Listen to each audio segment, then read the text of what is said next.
আসসালামু আলাইকুম সকলকে, কেমন আছো সবাই?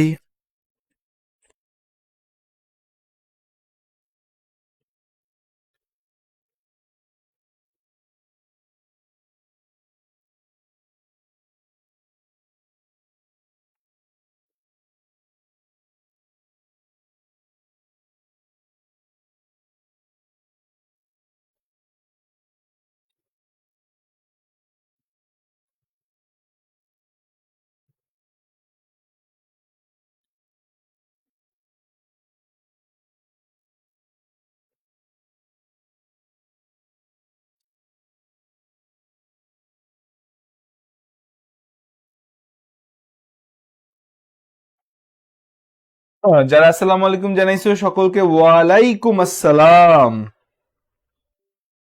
খবর? আর 40 দিনের মতো আছে, পড়ালেখা সবকিছু কেমন কি যাচ্ছে? আলহামদুলিল্লাহ ভালো আছি। আমি কেমন আছি? আমি আসলে খুব বেশি ভালো বলা যাবে না, বুঝছো? কেন বলা যাবে না? সেটা হইছে যে এত প্রেসার যাচ্ছে, এত প্রেসার যাচ্ছে যে আমি আসলে খুব বেশি ভালো থাকতে পারতেছি না, শরীর আর চলতেছে না। মানে সবকিছুর একটা লিমিটেশন থাকে না, আমার বডির লিমিট ওভার হয়ে গেছে। এত পরিশ্রম যাচ্ছে এই কয়দিন ধরে, আহ, মানে খুব খুব আমি নিতে পারতেছি না। যেমন কালকে তোমাদের ক্লাস নিতে পারলাম না, আজকে আমার চারটা ক্লাস, তোমাদের এখন একটা ক্লাস, 2টা বাজে, আড়াইটা বাজে একটা ক্লাস, এরপর আবার 7:30 বাজে একটা ক্লাস, এরপর আবার 9:30 বাজে একটা ক্লাস। এত ক্লাস নেওয়ার পরে আসলে যে কখন আমি কি করবো আমি বুঝতে পারতেছি না। তোমাদের একটা সাজেশন বানায় দিয়ে যাওয়ার কথা ছিল, সেটা নিয়ে যে কখন বসবো সেটাও বুঝতেছি না। যাক, কোনো সমস্যা নেই, আল্লাহ ভরসা, দেখা যাক, যা হবে ভালো হবে, আল্লাহ আমাকে শক্তি দেখ, এই দোয়াই করি। এবং তোমরাও অনেক প্রেশারে আছো, তোমাদেরও সারাদিন ক্লাস করতে হচ্ছে, এই করতে হচ্ছে, ওই করতে হচ্ছে, তোমরাও নানা প্যারার মধ্যে আছো। যাক, তোমাদের সাথেও ভালো হোক, আমার সাথেও ভালো হোক। পরিশ্রম তো হবেই, আসলে পরিশ্রমের জায়গায় থাকবে আমাদের। জীবনে আগায় যেতে হবে, কিচ্ছু করার নেই, জীবন এটাই। জীবনে যে পরিশ্রমটাই একমাত্র সত্য, আর সবকিছুই অসত্য। তাহলে চলো আমরা পড়া শুরু করি, ঠিক আছে?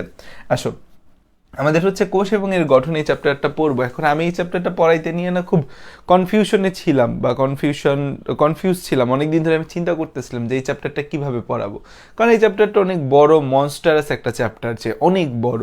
এবং এই চ্যাপ্টারটা একাডেমিক লাইফে যখন পড়াই, আমার 16 থেকে 18 থেকে 20 ক্লাসও লেগে যায় এই চ্যাপ্টারটা শেষ হইতে হইতে, যে এত সময় লাগে এই চ্যাপ্টারটা শেষ হতে হতে। এবং আমি এই চ্যাপ্টারের সিকিউ দেখলাম যে এই চ্যাপ্টার থেকে কি আসে।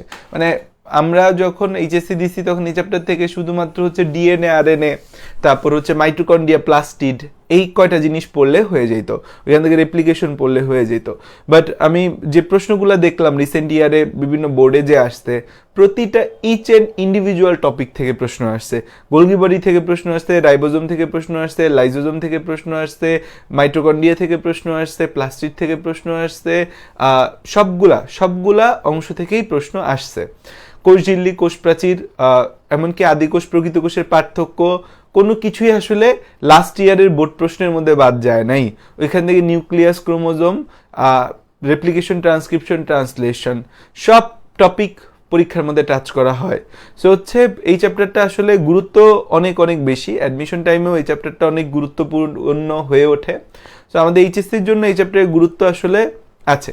1 থেকে 2টা সিকিউ এই চ্যাপ্টার থেকে আসতে পারে, এবং এই চ্যাপ্টার থেকে সিকিউগুলো আমরা অ্যান্সারও করতে পারি। এখন আমরা এই চ্যাপ্টারটা তোমাদের কিভাবে পড়াবো, আমরা মোস্ট ইম্পর্টেন্ট টপিকগুলো তোমাদের এই চ্যাপ্টারে টাচ করে যাব। যে অনেক অনেক হাজার হাজার বইয়ের লাইন, এত হাজার হাজার বইয়ের লাইন তো আমরা টাচ করে যেতে পারবো না। আমরা যা যা তোমাদের লাগবে সেগুলো গুছিয়ে দিব, আর প্রতিটা অঙ্গাণুর ছবি আঁকা, গঠন এবং কাজ, এই 3টে জিনিস শিখাবো তোমাদের। প্রতিটা অঙ্গাণুর ছবি আঁকা, গঠন এবং কাজ, কারণ প্রতি অঙ্গাণুর গঠন লাগবে, ছবি আঁকা লাগবে, কাজে লাগবে। সো আজকে আমরা চেষ্টা করব নিউক্লিয়াস পর্যন্ত পড়ার, কালকেই নেক্সট ক্লাস ক্রোমোজোম থেকে শুরু করে বাকি অংশ আমরা কভার করে দিব, ঠিক আছে? সো চলো তাহলে আমরা একটু শুরু করি যে আমাদের কোষ এবং এর গঠন।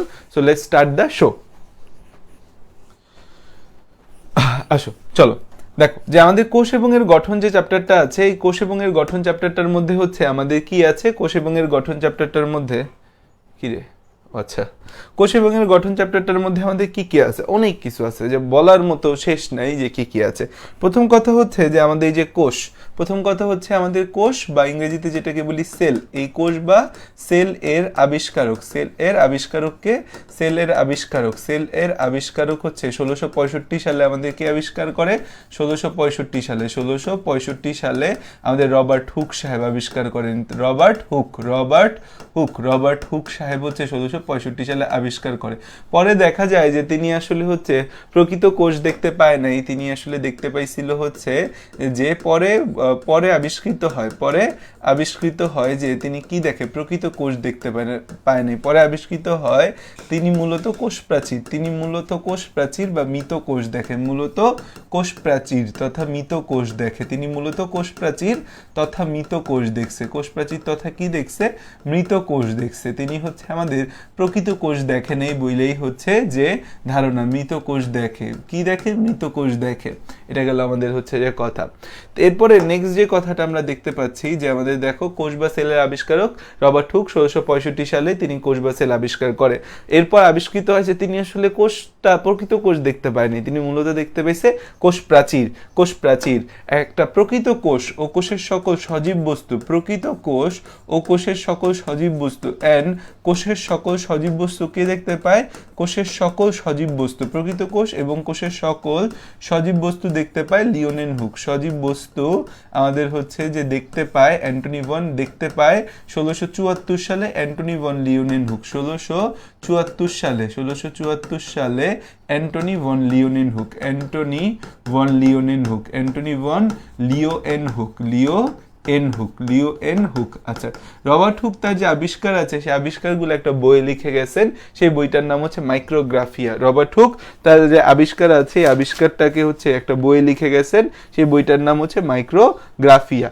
সেই বইটার নাম কি হচ্ছে, মাইক্রোগ্রাফিয়া, সেই বইটার নাম হচ্ছে মাইক্রোগ্রাফি। রবার্ট হুকের একটা বই, রবার্ট হুকের বইটার নাম হচ্ছে মাইক্রোগ্রাফিয়া, মাইক্রোগ্রাফিয়া, মাইক্রোগ্রাফিয়া, মাইক্রোগ্রাফিয়া, মাইক্রোগ্রাফিয়া, মাইক্রোগ্রাফিয়া, ঠিক আছে, মাইক্রোগ্রাফিয়া। এরপর খেয়াল করে দেখো আমাদের নেক্সট যে কথাটা, নেক্সট যে কথাটা আছে, নেক্সট যে কথাটা আসে সেই নেক্সট কথাটা আমাদের কি, নেক্সট কথাটা হচ্ছে যে আমাদের এই যে কোষকে আমরা কি বলি, কোষকে বলা হয় জীবের গাঠনিক ও কার্যকরী একক। কোষকে আমরা কি বলি, কোষকে বলি হচ্ছে যে কোষ হলো জীবের মৌলিক গঠনগত ও কার্যগত একক। কোষ হলো জীবের, এই কথাটা আমরা বারবার ইউজ করি না, কোষ হলো জীবের মৌলিক গঠনগত, কোষ হলো জীবের মৌলিক গঠনগত ও কার্যকরী একক, মৌলিক গঠনগত, মৌলিক গঠনগত ও কার্যকরী একক, গঠনগত ও কার্যকরী একক, মৌলিক গঠনগত ও কার্যকরী একক। এই যে কথাটা আমরা বারবার বারবার ব্যবহার করি, এই কথাটা আসলে কে বলছে, এই কথাটা বলছে বিজ্ঞানী ডি রবার্টিস, এই কথাটা বলেছে। এই যে কোষ হলো জীবের মৌলিক ও মৌলিক গঠনগত ও কার্যকরী একক, এই কথাটা কে বলছে, এই কথাটা বলছে বিজ্ঞানী D Robertis, D Robertis, Robertis. এই কথাটা কে বলছে, এই কথাটা বলছে হচ্ছে বিজ্ঞানী ডি রবার্টিস। এই কথাটা কে বলছে, এই কথাটা বলছে বিজ্ঞানী ডি রবার্টিস। এই কথাটা কে বলছে, এই কথাটা বলছে বিজ্ঞানী ডি রবার্টিস। কে বলছে কথাটা, এই কথাটা বলছে ডি রবার্টিস। এই যে কোষবিদ্যার জনক আমাদের প্রথমে বলা হইতো রবার্ট হুককে, আধুনিক কোষবিদ্যার জনক বলা হয় কার্ল পি সোয়ানসনকে।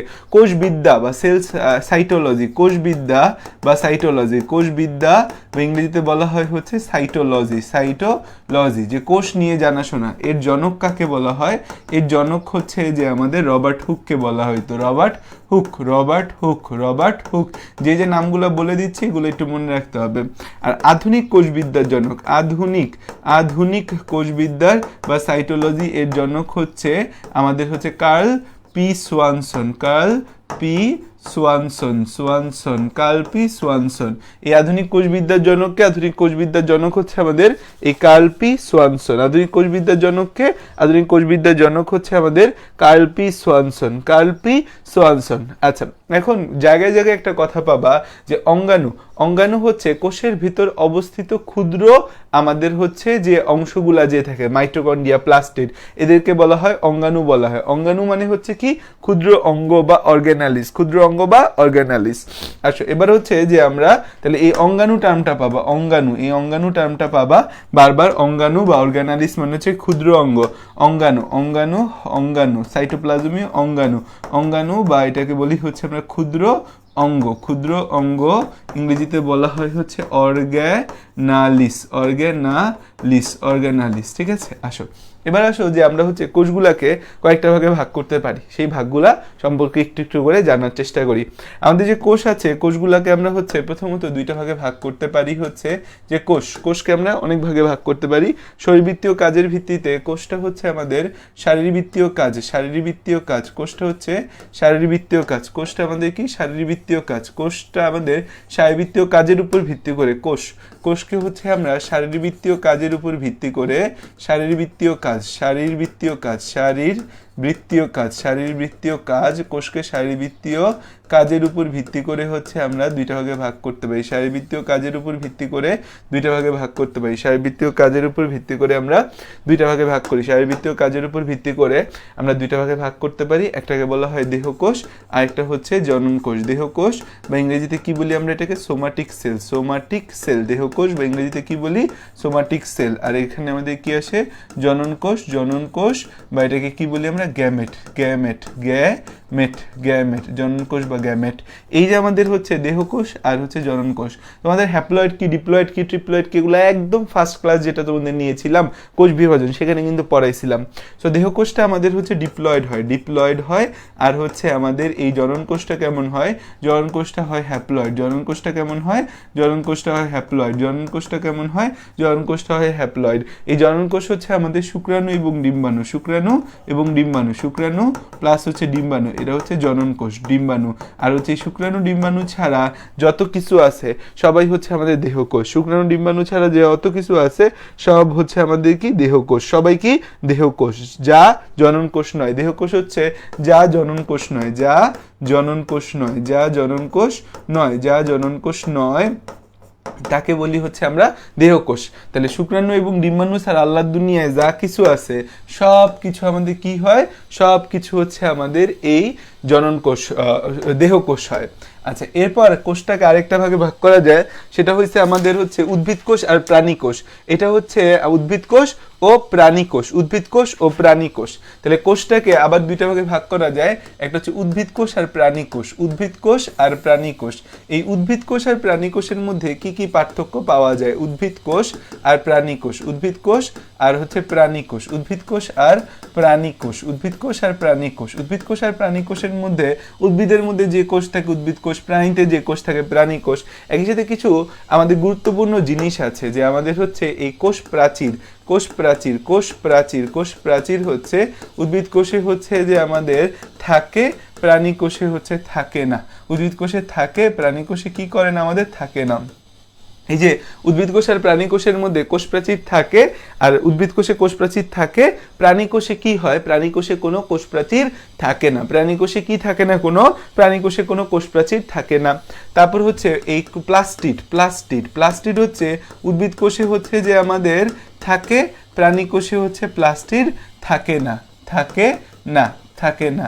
কোষ গহ্বর, এই কোষ গহ্বরটা হচ্ছে উদ্ভিদ কোষে হচ্ছে থাকে, প্রাণী কোষে কোষ গহ্বর থাকে না। প্রাণী কোষে কোষ গহ্বর অ্যাজ ইউজাল থাকে না, অ্যাজ ইউজাল। প্রাণী কোষের মধ্যে কি থাকে না? প্রাণী কোষের মধ্যে হচ্ছে আমাদের কোষ গহ্বর থাকে না, কোষ গহ্বর থাকে না, কোষ গহ্বর থাকে না। থাকলেও ছোট সাইজের হয়। এখানে কোষ গহ্বর হচ্ছে থাকে, আর এখানে হচ্ছে থাকে না, এবং থাকলেও যদি থাকে, যদি থাকে ছোট হয়, যদি থাকে ছোট ছোট থাকে, যদি থাকে ছোট হয়, যদি থাকে কি হয়? ছোট হয়, যদি থাকে কি হয়? যদি থাকে হচ্ছে ছোট হয়। তারপর হচ্ছে যে এই কয়টা গেল, আর কি ক্যারেক্টারিস্টিক আছে? যে সঞ্চিত খাদ্য, সেন্ট্রিওল। আচ্ছা, সেন্ট্রিওলটা হচ্ছে যে আবার সেন্ট্রিওল, সেন্ট্রিওলটা উদ্ভিদ কোষে হচ্ছে যে থাকে না, প্রাণী কোষে সেন্ট্রিওলটা থাকে, প্রাণী কোষে সেন্ট্রিওলটা থাকে। প্রাণী কোষে কি হয়? প্রাণী কোষে সেন্ট্রিওল থাকে, প্রাণী কোষে সেন্ট্রিওল থাকে, প্রাণী কোষে কি হয়? প্রাণী কোষে সেন্ট্রিওল থাকে। নেক্সট গুরুত্বপূর্ণ কথা হচ্ছে সঞ্চিত খাদ্য, সঞ্চিত খাদ্য, সঞ্চিত খাদ্য, সঞ্চিত খাদ্য, সঞ্চিত খাদ্য, সঞ্চিত খাদ্য। এই যে সঞ্চিত খাদ্য যে আছে, উদ্ভিদ কোষের সঞ্চিত খাদ্য হচ্ছে স্টার্চ। প্রাণীকোষে সঞ্চিত খাদ্য কি রে বাবুরা? প্রাণীকোষে সঞ্চিত খাদ্য হচ্ছে গ্লাইকোজেন ও চর্বি, গ্লাইকোজেন ও চর্বি, গ্লাইকোজেন ও চর্বি, গ্লাইকোজেন ও চর্বি। সো এই পার্থক্যটা পরীক্ষায় হচ্ছে খ গ আকারে কিন্তু আসতে পারে, এই পার্থক্যটা পরীক্ষায় খ গ আকারে আসতে পারে, এই পার্থক্যটা পরীক্ষায় হচ্ছে আমাদের খ গ আকারে আসতে পারে, এই পার্থক্যটা হচ্ছে পরীক্ষায় হচ্ছে যে খ গ আকারে আসতে পারে।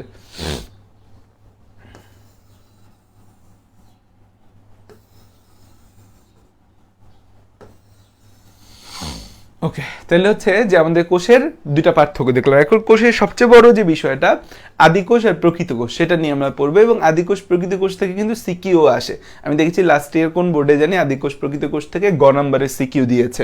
এই জায়গাগুলো যা পড়াচ্ছি এগুলো কিন্তু এমসিকিউর জন্য গুরুত্বপূর্ণ।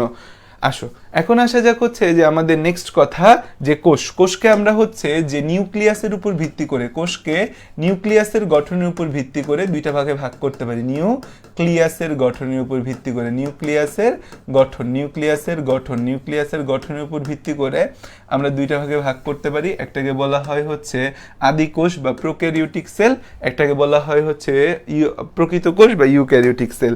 তো একটা হচ্ছে আমাদের আদি কোষ বা ইংরেজিতে বলি এটাকে হচ্ছে প্রোক্যারিওটিক সেল। প্রো মানে আগে বা প্রোক্যারিয়ন, ক্যারিয়ন মানে কি karyotic cell, prokaryotic cell. Pro মানে আগে আর ক্যারিয়ন মানে হচ্ছে নিউক্লিয়াস, আদি কোষী নিউক্লিয়াস এটা। আর হচ্ছে প্রকৃত কোষী।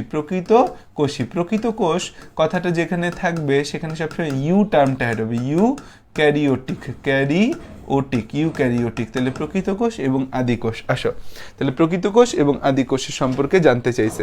তাহলে আমাদের প্রথম কথা হচ্ছে নিউক্লিয়াস অগঠিত, এতে কোনো আবরণী ঝিল্লি। তাহলে প্রথম কথাই হচ্ছে যে এদের পার্থক্যটা আমরা শিখবো এবং হচ্ছে যে আমাদের এখানে ট্রেটসগুলো নিয়ে আমরা আলোচনা করব।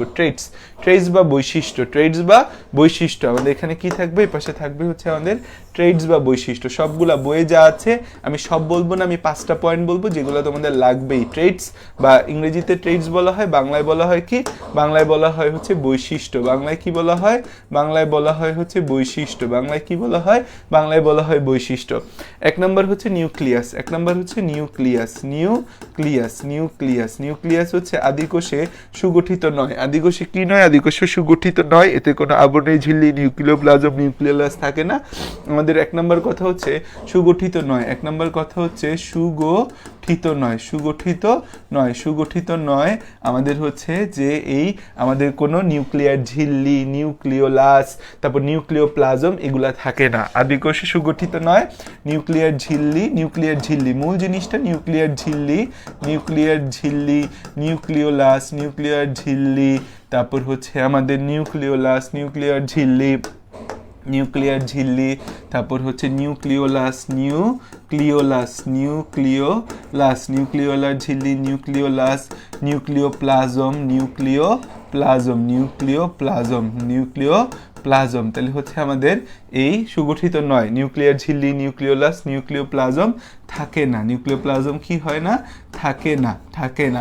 ডিএনএ সমৃদ্ধ অঞ্চল, যে জায়গাটায় ডিএনএ থাকে সেটাকে বলে নিউক্লিয়েড বা নিউক্লিয়াসের মতো। বায়োলজিতে কোথাও অয়েড টার্মটা পাইলে, অয়েডস মানে হচ্ছে কি মতো। বায়োলজিতে কোথাও অয়েডস টার্মটা পাইলে মনে রাখবা কি মতো। বায়োলজিতে কোথাও অয়েডস টার্মটা যদি পাও মনে রাখবা কি অয়েডস শব্দটার অর্থ হচ্ছে মতো।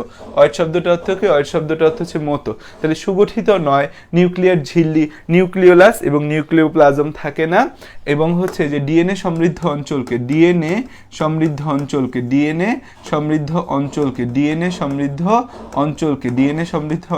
কি বলা হয়? ডিএনএ সমৃদ্ধ অঞ্চলকে বলা হয় নিউক্লিয়েড।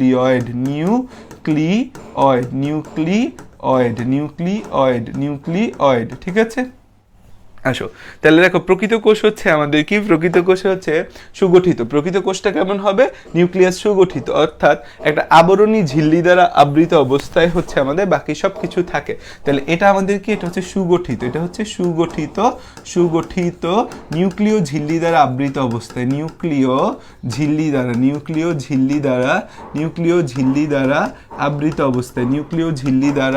আবৃত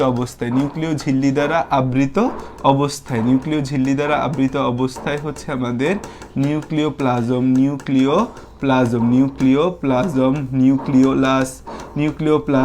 nucleolus, nucleolus, nucleolus, nucleoplasm, nucleolus, nucleoplasm, তারপর হচ্ছে নিউক্লিওলাস, নিউক্লিওপ্লাজম, নিউক্লিওলাস ও আমাদের হচ্ছে ক্রোমাটিন তন্তু থাকে, ক্রোমাটিন তন্তু, ক্রোমাটিন তন্তু থাকে, ক্রোমাটিন তন্তু থাকে, ক্রোমাটিন তন্তু থাকে, ভেতরে ক্রোমাটিন তন্তু থাকে। সো এটা সবচেয়ে বড় কথা, সবচেয়ে বড় কথা। আমাদের এখানে যে ডিএনএটা থাকে, এই ডিএনএটা কেমন হয়, এই জায়গায় যে আদিকোষে যে ডিএনএটা থাকে, আদিকোষে ডিএনএটা হয় বৃত্তাকার, একটা থাকে, এতে কোনো হিস্টোন প্রোটিন থাকে না, তাই একে সত্যিকার ক্রোমোজোম বলা যায় না। ডিএনএটা কেমন হয়, ডিএনএ হয় হচ্ছে বৃত্তাকার, ডিএনএ হয় বৃত্তাকার একটা, এবং হচ্ছে আমাদের কোনো হিস্টোন প্রোটিন নাই, কোনো হিস্টোন প্রোটিন নাই, হিস্টোন প্রোটিন। তোমাদের হিস্টোন প্রোটিনের জিনিসটা আসলে কি, হিস্টোন প্রোটিন নাই এই কথাটা বারবার আসে, হিস্টোন প্রোটিন নেই, তাই প্রকৃত ক্রোমোজোম বলা যায় না, তাই প্রকৃত ক্রোমোজোম বলা যায় না, প্রকৃত ক্রোমোজোম বলা যায় না, তাই প্রকৃত ক্রোমোজোম বলা যায় না, প্রকৃত ক্রোমোজোম বলা যায় না, প্রকৃত ক্রোমোজোম বলা যায় না, ঠিক আছে। আর এখানে খেয়াল করে দেখো, এই যে আমাদের প্রকৃত কোষ আছে, প্রকৃত কোষটা কেমন হবে, প্রকৃত কোষটা হবে হচ্ছে, প্রকৃত কোষটা কেমন হবে, প্রকৃত কোষের ডিএনএ সূত্রাকার, সূত্রাকার থাকে, অসংখ্য থাকে, সূত্রাকার অসংখ্য হয়, এবং হিস্টোন প্রোটিনও আছে, হিস্টোন প্রোটিনও আছে। এখন মাথার মধ্যে খালি ঘুরবে বা হিস্টোন প্রোটিন জিনিসটা কি, হিস্টোন প্রোটিন থাকে, হিস্টোন প্রোটিন থাকে, এবং প্রকৃত ক্রোমোজোম হয়, এবং প্রকৃত ক্রোমোজোম হয়, প্রকৃত ক্রোমোজোম হয়। আসলে তোমার মাথা থেকে চিন্তাটা একটু দূর করি, প্রকৃত ক্রোমোজোম হয়, এই জিনিসটা একটু লেখো। আমি হিস্টোন প্রোটিন কি বুঝাই দিচ্ছি, আমি হিস্টোন প্রোটিন কি বুঝাই দিচ্ছি, আমি হিস্টোন প্রোটিন কি বুঝাই দিচ্ছি।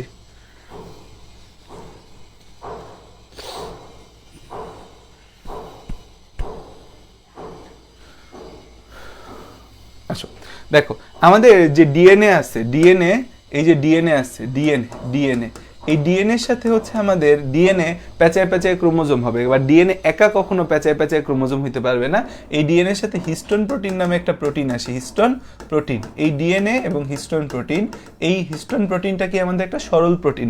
আমরা যদি হচ্ছে যে কোষ রসায়ন চ্যাপ্টারটা পড়তাম, সেখানে সরল প্রোটিনের যে উদাহরণ থাকতো, সেখানে হিস্টোন প্রোটিন থাকতো। তো এই ডিএনএ প্লাস হিস্টোন প্রোটিন যে আছে, এটা প্যাচায়া, এটা পেঁচিয়ে, এটা পেঁচিয়ে আমাদের কি তৈরি করবে, এটা পেঁচিয়ে তৈরি হবে হচ্ছে ক্রোমাটিন, এটা প্যাচায় কি হবে, ক্রোমাটিন। এই যে ক্রোমাটিন আছে, এই ক্রোমাটিনটা পেঁচায় কি হবে, এই ক্রোমাটিনটা পেঁচিয়ে হবে হচ্ছে আমাদের ক্রোমোজোম, সরি ক্রোমাটিন না, আমাদের ডিএনএ হিস্টোন প্রোটিন প্রথম, হিস্টোন প্রোটিন প্রথম পেঁচায় তৈরি করে হচ্ছে nucleosome, nucleosome, nucleosome, nucleosome, nucleosome পেঁচায় কি তৈরি করে, ক্রোমাটিন, নিউক্লিওসোম পেঁচায় কি তৈরি করে, ক্রোমাটিন। এই ক্রোমাটিন পেঁচায় কি তৈরি করে, ক্রোমাটিন পেঁচিয়ে তৈরি করে হচ্ছে ক্রোমোজোম, ক্রোমাটিন পেঁচায় কি তৈরি করে, ক্রোমোজোম, ক্রোমোজোম, ক্রোমোজোম, ক্রোমাটিন পেঁচায় কি তৈরি করে, ক্রোমোজোম তৈরি করে, ঠিক আছে, ক্রোমোজোম তৈরি করে। সো দ্যাট মিনস ক্রোমোজোম তৈরি হতে গেলে হিস্টোন প্রোটিন লাগবেই। সো হিস্টোন প্রোটিন ছাড়া ডিএনএ যদি পেঁচায় পেঁচায় ক্রোমোজোমের মতো আচরণ করে, তাহলে সেটা প্রকৃত ক্রোমোজোম হবে না। সো ডিএনএ আর হিস্টোন প্রোটিন মিলে পেঁচায় নিউক্লিওজোম, নিউক্লিওজোম থেকে ক্রোমাটিন, ক্রোমাটিন থেকে ক্রোমোজোম। আচ্ছা দেখো, আবরণ বেষ্টিত অঙ্গাণু, আবরণ বেষ্টিত অঙ্গাণু, আবরণ বেষ্টিত অঙ্গাণু। আমাদের হচ্ছে এখানে কোনো আবরণ বেষ্টিত অঙ্গাণুই নাই, আমাদের এখানে কোনো আবরণ বেষ্টিত অঙ্গাণু নাই, শুধুমাত্র কি আছে, রাইবোজোম আছে, যেটা আমাদের হচ্ছে যে আবরণহীন, আবরণহীন, আবরণ বেষ্টিত অঙ্গাণু, আবরণ বেষ্টিত অঙ্গাণু, আবরণ বেষ্টিত অঙ্গাণু, আবরণ বেষ্টিত অঙ্গাণু, আবরণ বেষ্টিত অঙ্গাণু হচ্ছে আমাদের কি, এখানে, এখানে হচ্ছে যে কোনো আবরণ বেষ্টিত অঙ্গাণু নেই, কোনো আবরণ বেষ্টিত অঙ্গাণু নেই, কোনো আবরণ বেষ্টিত অঙ্গাণু নেই, কোনো আবরণ বেষ্টিত অঙ্গাণু নেই, কোনো আবরণ বেষ্টিত অঙ্গাণু নেই, কোনো আবরণ বেষ্টিত অঙ্গাণু নেই, কোনো আবরণ বেষ্টিত অঙ্গাণু নেই, কোনো আবরণ বেষ্টিত অঙ্গাণু নেই, শুধু আমাদের রাইবোজোম থাকে, শুধু রাইবোজোম থাকে, শুধু রাইবোজোম থাকে, রাইবোজোম থাকে, যা আবরণহীন, যা আবরণহীন, যা আবরণহীন, আবরণহীন, আবরণহীন, আবরণ। আর এখানে কি আছে, আবরণ বেষ্টিত অঙ্গাণুর কোনো অভাব নেই, কত লাগবে, কত নিবা, সব নিতে পারো, আবরণ বেষ্টিত অঙ্গাণু থাকে, আবরণ বেষ্টিত কি আছে, অঙ্গাণু থাকে, আবরণ বেষ্টিত অঙ্গাণু থাকে, ঠিক আছে। তারপর হচ্ছে এটা কিন্তু পরীক্ষার মধ্যে আসবে, আবারও বলতেছি, বারবার বলতেছি, আমাদের যে হচ্ছে যে রাইবোজোম আছে, রাইবোজোম, রাইবোজোম, রাইবোজোম, রাইবোজোম। এই যে রাইবোজোম আছে, এখানে কত এস রাইবোজোম? 70s। এই 70s এর 30s প্লাস 50s মিলে আমাদের কি হয়? 70s। আর ওই পাশে কত? ওই পাশে হচ্ছে 80s। এটা কত আমাদের? 80s। এটা হচ্ছে কত কত মিলে আমাদের তৈরি হয়? 80s। 80s তৈরি হয় হচ্ছে 40s প্লাস হচ্ছে 60s দিয়ে আমাদের কি তৈরি হয়? 80s তৈরি হয়। 40s প্লাস 60s দিয়ে আমাদের কি হয়? 80s তৈরি হয়। তাহলে এই হচ্ছে আমাদের হচ্ছে টোটাল কথাবার্তা। সো এই 4টা পয়েন্ট অবশ্যই মনে রাখতে হবে। বই আরো হাজার হাজার পয়েন্ট দেওয়া আছে, এত পয়েন্ট আসলে দরকার নেই তোমার জন্য। তুমি এই 4টা পয়েন্ট হচ্ছে মনে রাখলেই তোমার জন্য হয়ে যাবে এইচএসসির জন্য। এটা বেসিক্যালি খতে আসে, এই খয়ের জন্য এই 4টা পয়েন্ট হচ্ছে তোমার মনে রাখলেই হয়ে যাবে। খ বা গ এর জন্য, খ বা গতে আসে এই 4টা পয়েন্টই ইম্পর্টেন্ট। যদি গতে আসে তাহলে 2টা পয়েন্ট অ্যাড করবা। কোষ বিভাজন, আদি কোষে হয় হচ্ছে অ্যামাইটোসিস আর প্রকৃত কোষে হয় মাইটোসিস মায়োসিস। শ্বসন, আদি কোষে হয় অবাধ শোষণ, প্রকৃত কোষে হয় সবাধ শোষণ। এই 4টা পয়েন্ট হচ্ছে সুন্দর করে মনে রাখবা। বাকিগুলা বই রিডিং দিলে এমনি পারবা, বাট এইচএসসিতে আসলে এই 4টা পয়েন্ট হচ্ছে, পরীক্ষায় খতে আসলে এই 4টা পয়েন্ট দিলে এনাফ, গতে আসলে আর 2টা পয়েন্ট অ্যাড করবা কোষ বিভাজন আর শ্বসনের। এখন আসো সামনে যদি আমরা যাই, যে এখানে হচ্ছে আমরা ডিএনএ প্লাস হিস্টোন প্রোটিন পেঁচায় পেঁচায় কেমনে ক্রোমোজোম তৈরি হয় এটা সম্পর্কে তো জানছি। আরেকটা জিনিস আমাদের জানতে হবে, সেটা হচ্ছে কোষের আয়তন নিয়ে কিছু কথা বলা আছে। সবচেয়ে ক্ষুদ্রাকৃতির কোষ আর সবচেয়ে বড় কোষ। সবচেয়ে বড় কোষ হচ্ছে আমাদের কোনটা? সবচেয়ে বড় কোষ হচ্ছে উট পাখির ডিম। এটা এমসিকিউতে আসে।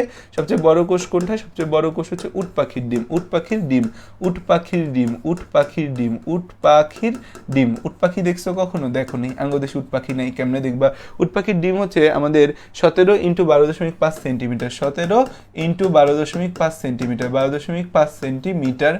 তারপর হচ্ছে সবচেয়ে ক্ষুদ্রতম কোষ, ক্ষুদ্রতম কোষ, এটার ইংরেজি হচ্ছে, এটা হচ্ছে mycoplasma, mycoplasma, plasma, gallisepticum, gallisepticum, septicum, mycoplasma gallisepticum, বা এটাকে বলা হয় হচ্ছে pleuropneumonia, pneumonia like organism, organism,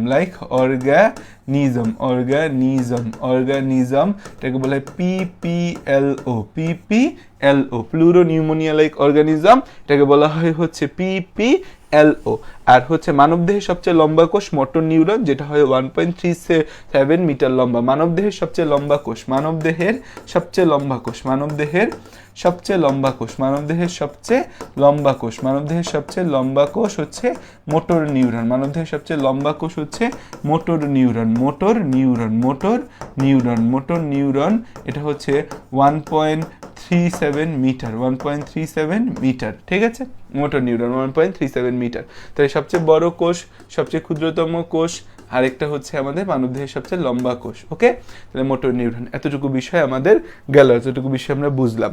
এখন আসা যাক হচ্ছে সামনে যদি আমরা যাই, সামনে এতটুকু বিষয় গেল, এতটুকু বিষয় আমরা বুঝলাম। এখন আসো সামনে যদি আমরা যাই, তাহলে আমরা কি কি জিনিস আর পাবো। এখন তাহলে আমাদের ইনিশিয়াল পড়ালেখা শেষ। এখন আমরা ঢুকে যাব হচ্ছে সাবজেক্ট ওয়াইজ পড়ালেখাতে। যেমন কোষ, একটা আদর্শ উদ্ভিদ কোষের কি কি অংশ আছে? কোষ প্রাচীর আছে, তারপর কোষ ঝিল্লি আছে, সাইটোপ্লাজম আছে, নিউক্লিয়াস আছে। তো আমরা সেই জায়গাগুলো আমাদের ঢুকে আস্তে আস্তে এখন কোষ প্রাচীর, কোষ ঝিল্লি, এগুলো আস্তে আস্তে আমরা পেনিট্রেট করা শুরু করব। তাহলে চলো আমরা হচ্ছে ডিএনএ প্লাস হিস্টোন প্রোটিন বুঝলাম, প্যাচায় প্যাচায় নিউক্লিওজোম, প্যাচায় ক্রোমাটিন, প্যাচায় ক্রোমোজোম তৈরি করে। এখানে কে বড় কে ছোট সেটাও আমি ছোট্ট করে তোমাকে বলে দিলাম। আমি কিন্তু হচ্ছে একদম বইয়ের লাইন বাই লাইন যাচ্ছি না, কারণ এই চ্যাপ্টারে লাইন বাই লাইন গেলে জীবন শেষ হয়ে যাবে। আমি হচ্ছে তোমাকে জাস্ট ইম্পর্টেন্ট গোছানো যে জিনিসগুলো তোমার লাগবে সেই জিনিসগুলো নিয়ে কথা বলতেছি, ঠিক আছে? আমি কিন্তু যা লাগবে এই চ্যাপ্টারে তা নিয়ে কথা বলতেছি, কারণ এই চ্যাপ্টার হচ্ছে যে আসমান থেকে মানে দুনিয়ার সব কিছু আছে। উদ্ভিদ কোষের মধ্যে খেয়াল করো 2টা ভাগে, এবং যা পড়াচ্ছি ইনশাআল্লাহ এতটুকুতেই হয়ে যাবে। এইচএসসি লেভেল তো হবেই, অ্যাডমিশনেও একদম আশা করি কভার হয়ে যাবে ইনশাআল্লাহ যা পড়াচ্ছি। কারণ এই চ্যাপ্টার বড়, তো এই চ্যাপ্টার থেকে বেশি ভেতর থেকে প্রশ্ন করে না, যে এই চ্যাপ্টার উপরে থেকে প্রশ্ন করলেও পোলাবান গাইন্দা দেয়, ভেতর থেকে আর কি প্রশ্ন করবে। দেখো আমাদের হচ্ছে যে একটা আদর্শ উদ্ভিদ কোষে কিছু জড় পদার্থ পাওয়া যায়, আর কিছু হচ্ছে জড় বস্তু আর কোষস্থ সজীব বস্তু। আমাদের কিছু পাওয়া যায় হচ্ছে জড় বস্তু, আর কিছু পাওয়া যায় হচ্ছে কোষস্থ সজীব বস্তু। সজীব বস্তু, কোষস্থ সজীব বস্তু, বা ইংরেজিতে এটাকে কি বলি আমরা, ইংরেজিতে এটাকে বলি protoplasm, protoplasm, protoplasm, protoplasm, protoplasm. ঠিক আছে, এই জড়বস্তুর মধ্যে আমাদের দুইটা জিনিস আছে, একটা আছে কোষ প্রাচীর আর একটা হচ্ছে নিঃসৃত পদার্থ। কোষ প্রাচীর আর একটা কি আসে, নিঃসৃত পদার্থ। কোষ প্রাচীর আর একটা কি আসে আমাদের হচ্ছে কোষস্থ নির্জীব বস্তু, কোষস্থ নির্জীব বস্তু। কোষ প্রাচীর আর একটা হচ্ছে কোষস্থ নির্জীব বস্তু, কোষস্থ নির্জীব বস্তু, কোষস্থ নির্জীব বস্তু, নির্জীব বস্তু। নির্জীব বস্তুর মধ্যে হচ্ছে আমাদের কি থাকে, সঞ্চিত পদার্থ থাকে, নিঃসৃত পদার্থ থাকে, বজ্র পদার্থ থাকে। এখানে আমাদের কোষস্থ নির্জীব বস্তুর মধ্যে কিছু সঞ্চিত পদার্থ থাকে। সঞ্চিত পদার্থ কি হবে, সঞ্চিত পদার্থ শর্করা, আমিষ, চর্বি, কিছু নিঃসৃত পদার্থ, নিঃসৃত পদার্থ, নিঃসৃত পদার্থ, আর হচ্ছে কিছু আমাদের বজ্র পদার্থ থাকে, বজ্র পদার্থ থাকে, বজ্র পদার্থ থাকে। এখন আমাদের হচ্ছে যে এই যে আমাদের এই জিনিসগুলো সঞ্চিত পদার্থ, নিঃসৃত পদার্থ, সঞ্চিত পদার্থ, নিঃসৃত পদার্থ, সঞ্চিত পদার্থ, নিঃসৃত পদার্থ, সঞ্চিত পদার্থ, নিঃসৃত পদার্থ, আর হচ্ছে আমাদের কি বজ্র পদার্থ, এই কয়টা বিষয়। এখন কোষস্থ যে সজীব বস্তু আছে, সেই কোষস্থ সজীব বস্তু বা প্রোটোপ্লাজম যে জায়গাটা আমরা দেখতে পাচ্ছি, এগুলোর ডিটেলস যাব না। কোষস্থ সজীব বস্তু বা প্রোটোপ্লাজম, এখানে কোষঝিল্লি, সাইটোপ্লাজম এবং হচ্ছে নিউক্লিয়াস, এই তিনটা বিষয় আছে। কোষঝিল্লি, সাইটোপ্লাজম এবং নিউক্লিয়াস, এই তিনটা বিষয় রয়েছে। কোষঝিল্লি, সাইটোপ্লাজম এবং নিউক্লিয়াস। কোষঝিল্লি, কোষঝিল্লি, সাইটোপ্লাজম ও নিউক্লিয়াস। কোষঝিল্লি, দেন আসে আমাদের হচ্ছে সাইটোপ্লাজম, আরেকটা জিনিস আসে হচ্ছে আমাদের নিউক্লিয়াস। তাহলে নিউক্লিয়াস কিন্তু একটা বাইরের জিনিস, সাইটোপ্লাজমের জিনিস না। নিউক্লিয়াস, নিউক্লিয়াস, নিউক্লিয়াস, নিউক্লিয়াস হচ্ছে একটা বাইরের জিনিস, এটা কিন্তু আমাদের সাইটোপ্লাজমের জিনিস না। আর সাইটোপ্লাজমের মধ্যে হচ্ছে সাইটোসল পাওয়া যায়, সাইটোসল বা সাইটোমাত্রিকা আর বিভিন্ন অঙ্গাণু। সাইটোসল ও আমাদের বিভিন্ন অঙ্গাণু। সাইটোপ্লাজমের মধ্যে পাওয়া যায় হচ্ছে সাইটোসল, সাইটোসল, সাইটোসল যেটাকে বলি হচ্ছে আমরা সাইটোপ্লাজমীয় অঙ্গাণু, সাইটোসল, আর বা এটাকে বলি সাইটোপ্লাজমীয় অঙ্গাণু, সাইটোপ্লাজমীয় অঙ্গাণু, সাইটোপ্লাজমীয় অঙ্গাণু, সাইটোপ্লাজমীয় অঙ্গাণু, সাইটোপ্লাজমীয় অঙ্গাণু। আরেকটা হচ্ছে আমাদের মাতৃকা, আরেকটা হচ্ছে সাইটোপ্লাজমীয় মাতৃকা, আরেকটা হচ্ছে অঙ্গাণু। সাইটোপ্লাজমীয় মাতৃকা, আর মাতৃকা মানে কিনা, মাতৃকা বা ম্যাট্রিক্স টার্মটা যেখানে পাবা মনে একবার তরল পদার্থ, আরেকটা হচ্ছে অঙ্গাণু। এই অঙ্গাণুগুলোর মধ্যে আবার দুইটা ইন্টারেস্টিং বিষয় আছে, যে আমাদের আবরণহীন অঙ্গাণু। দুইটা ইন্টারেস্টিং বিষয় আছে, যে ঝিল্লিবিহীন অঙ্গাণু, ঝিল্লিবিহীন অঙ্গাণু। কিছু অঙ্গাণু আছে যারা হচ্ছে ঝিল্লিবিহীন অঙ্গাণু, ঝিল্লিবিহীন অঙ্গাণু, ঝিল্লিবিহীন অঙ্গাণু, ঝিল্লিবিহীন অঙ্গাণু, ঝিল্লিবিহীন অঙ্গাণু, ঝিল্লিবিহীন অঙ্গাণু। তো ঝিল্লিবিহীন অঙ্গাণুর ক্ষেত্রে আমরা মনে রাখবো হচ্ছে মামারাই সেরা, মামারাই সেরা, মামারাই সেরা, মামারাই সেরা, মামারাই সেরা, হ্যাঁ মামারাই সেরা, মামারাই সেরা, মামারাই সেরা। ঠিক আছে, মামারাই সেরা। তো মা দিয়ে আসে হচ্ছে আমাদের কি, মাইটোকন্ড্রিয়া না, মাইটোকন্ড্রিয়া তো হবে না, মাইটোকন্ড্রিয়া ঝিল্লিযুক্ত, মাইক্রোফিলামেন্ট, মাইক্রোফিলামেন্ট, মাইক্রোফিলামেন্ট। তারপর আসে হচ্ছে মাইক্রোটিবিউলস, মাইক্রোটিবিউলস, মাইক্রোটিবিউলস, মাইক্রোফিলামেন্ট, মাইক্রোটিবিউলস। তারপর হচ্ছে আমাদের ribosome, ribosome, ribosome, ribosome, ribosome. তারপর স দিয়ে আসে হচ্ছে সেন্ট্রিওল, সেন্ট্রিওল, সেন্ট্রিওল। তারপর আরেকটা হচ্ছে যে আমাদের সেন্ট্রিওল, সেন্ট্রিওল আসে। আর ই দিয়ে ইন্টারমিডিয়েট ফিলামেন্টটাও আসে আমাদের, ই দিয়ে যে আছে আমাদের, ই দিয়ে ইন্টারমিডিয়েট ফিলামেন্টটাও আসে। ই দিয়ে আমাদের কি ইন্টারমিডিয়েট, এই যে রায়ের ই দিয়ে, রায়ের ই দিয়ে হচ্ছে আমাদের, ই দিয়ে আরেকটা আসে intermediate filament, intermediate filament, intermediate filament মানে ইন্টারমিডিয়েট ফিলামেন্ট। কোষীয় কঙ্কাল বা সাইটোস্কেলেটনের মধ্যে যারা আসে তারা সবাই চলে আসে। সেন্ট্রিওল, সেন্ট্রিওলের সাথে আরেকটা নামও বলা হয় প্রোটিওজোম, প্রোটিওজোম, প্রোটিওজোম। এই প্রোটিওজোম টার্মটা ছন্দ দিয়ে আমি আর আনলাম না, এটা এক্সট্রা মনে রেখো। তো মামারাই সেরা, অবশ্যই মামারাই সেরা। যাদের মামা নেই তারা খুব আনলাকি, যেমন আমার মামা নেই, আমি খুব আনলাকি। হচ্ছে যে সরি, আমার মামা আছে থাইকাও নাই, মানে হচ্ছে থাইকাও নাই, মানে এই জন্য নাই বলাটাই উত্তম। তো হচ্ছে যে আনলাকি। আবার আমার ভাগ্নি খুব লাকি, তার তো হচ্ছে সব কিছুতে মামা মামা মামা মামা, মানে হচ্ছে যে আমি চেষ্টা করি আমার ভাগ্নির যত টুকু চাহিদা আমার পক্ষে সম্ভব পূরণ করতে। সো হচ্ছে এই হচ্ছে আমাদের উদ্ভিদ কোষ। এখন চলো আমরা হচ্ছে যে ইন্টারেস্টিং পড়াশোনার মধ্যে ঢুকে যাই। কোষ প্রাচীর দিয়ে শুরু করব। কোষ প্রাচীরের গঠনও কিন্তু পরীক্ষার মধ্যে আসে, কোষ ঝিল্লির গঠনে আসে, সব কিছু আসে। দেখি কি কি আমরা চেষ্টা করি, দেখি আমাদের পরীক্ষা হলে কতটুকু আটকাইতে পারে। আসো শুরু হোক হচ্ছে আমাদের কোষ প্রাচীর দিয়ে। কোষ প্রাচীর বা ইংরেজিতে কি বলা হয় এটাকে, কোষ প্রাচীর বা ইংরেজিতে এটাকে বলা হয় হচ্ছে সেল ওয়াল। কোষ প্রাচীর বা এটাকে কি বলা হয়, সেল ওয়াল। এটা উদ্ভিদের অনন্য বৈশিষ্ট্য, কারণ প্রাণীর মধ্যে এই জিনিসটা থাকে না, উদ্ভিদের মধ্যে থাকে। এটা উদ্ভিদের অনন্য বৈশিষ্ট্য, উদ্ভিদের অনন্য বৈশিষ্ট্য, অনন্য বৈশিষ্ট্য। অনন্য বানানটা হচ্ছে ভুলে গেছি।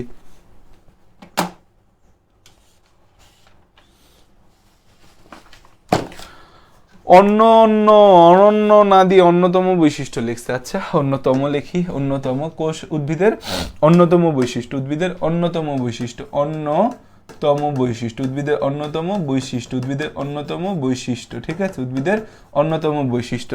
তাহলে কোষ প্রাচীর বা সেল ওয়াল ওইটা কি উদ্ভিদের অন্যতম বৈশিষ্ট্য। আসো চলো আমাদের এই যে কোষ প্রাচীর বা সেল ওয়াল, এটা উদ্ভিদের অন্যতম বৈশিষ্ট্য। এখানে আমরা কি কি জিনিস জানতে পারি, কি কি জিনিস আমরা হচ্ছে এখানে জানতে পারি, কি কি জিনিস হচ্ছে আমরা এখানে জানতে পারি। আসো প্রথম কথা হচ্ছে যে এই যে কোষ প্রাচীর বা সেল ওয়াল উদ্ভিদের অন্যতম বৈশিষ্ট্য, কোষ প্রাচীর বা সেল ওয়াল উদ্ভিদের অন্যতম বৈশিষ্ট্য। এই অন্যতম বৈশিষ্ট্যের মধ্যে আমরা কি কি বিষয় হচ্ছে যে আমরা দেখতে পাবো, কি কি বিষয় কোষ প্রাচীর বা সেল ওয়াল উদ্ভিদের অন্যতম বৈশিষ্ট্য।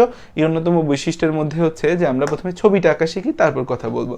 ছবির মধ্যে প্রথমেই আমাদের দেখো ছবিটা আঁকবা কিভাবে, যে এরকম একটা দাগ দিবা, একটু পেন্সিল নিয়ে যাবা, এবং দুই টাইপের পেন্সিল নেবে, একটু মোটা কালির পেন্সিল, একটু হালকা কালির পেন্সিল, দুই টাইপের পেন্সিল হচ্ছে নিয়ে যাবা। এই যে হচ্ছে যে আমরা এই আমাদের এদিকে গেলাম, এই পাশ থেকে আবার এদিকে আসলাম, দুই পাশ থেকে আমরা হচ্ছে দুই দিকে গেলাম। এটা হচ্ছে মধ্যপর্দা। এটা কি মধ্যপর্দা, মধ্যপর্দা বা হচ্ছে আমাদের মিডল মেমব্রেন যেটা। এই মধ্যপর্দার উপরে হচ্ছে আমাদের প্রাথমিক প্রাচীর, প্রাইমারি লেয়ার। প্রাইমারি লেয়ারটা এক স্তর বিশিষ্ট। প্রাইমারি লেয়ারটা কয় স্তর বিশিষ্ট, এক স্তর বিশিষ্ট। প্রাইমারি লেয়ারটা আমাদের এক স্তর বিশিষ্ট। প্রাইমারি লেয়ারটা এটা এক পাশ, এটা আরেক পাশ, দুই পাশ দেখানো হচ্ছে, দুই পাশ দেখানো হচ্ছে। ঠিক আছে, দুই পাশ দেখাচ্ছি আমরা। এটা প্রাথমিক প্রাচীর। এই প্রাথমিক প্রাচীরের উপর হচ্ছে আরেকটা প্রাচীর বসতে চায়।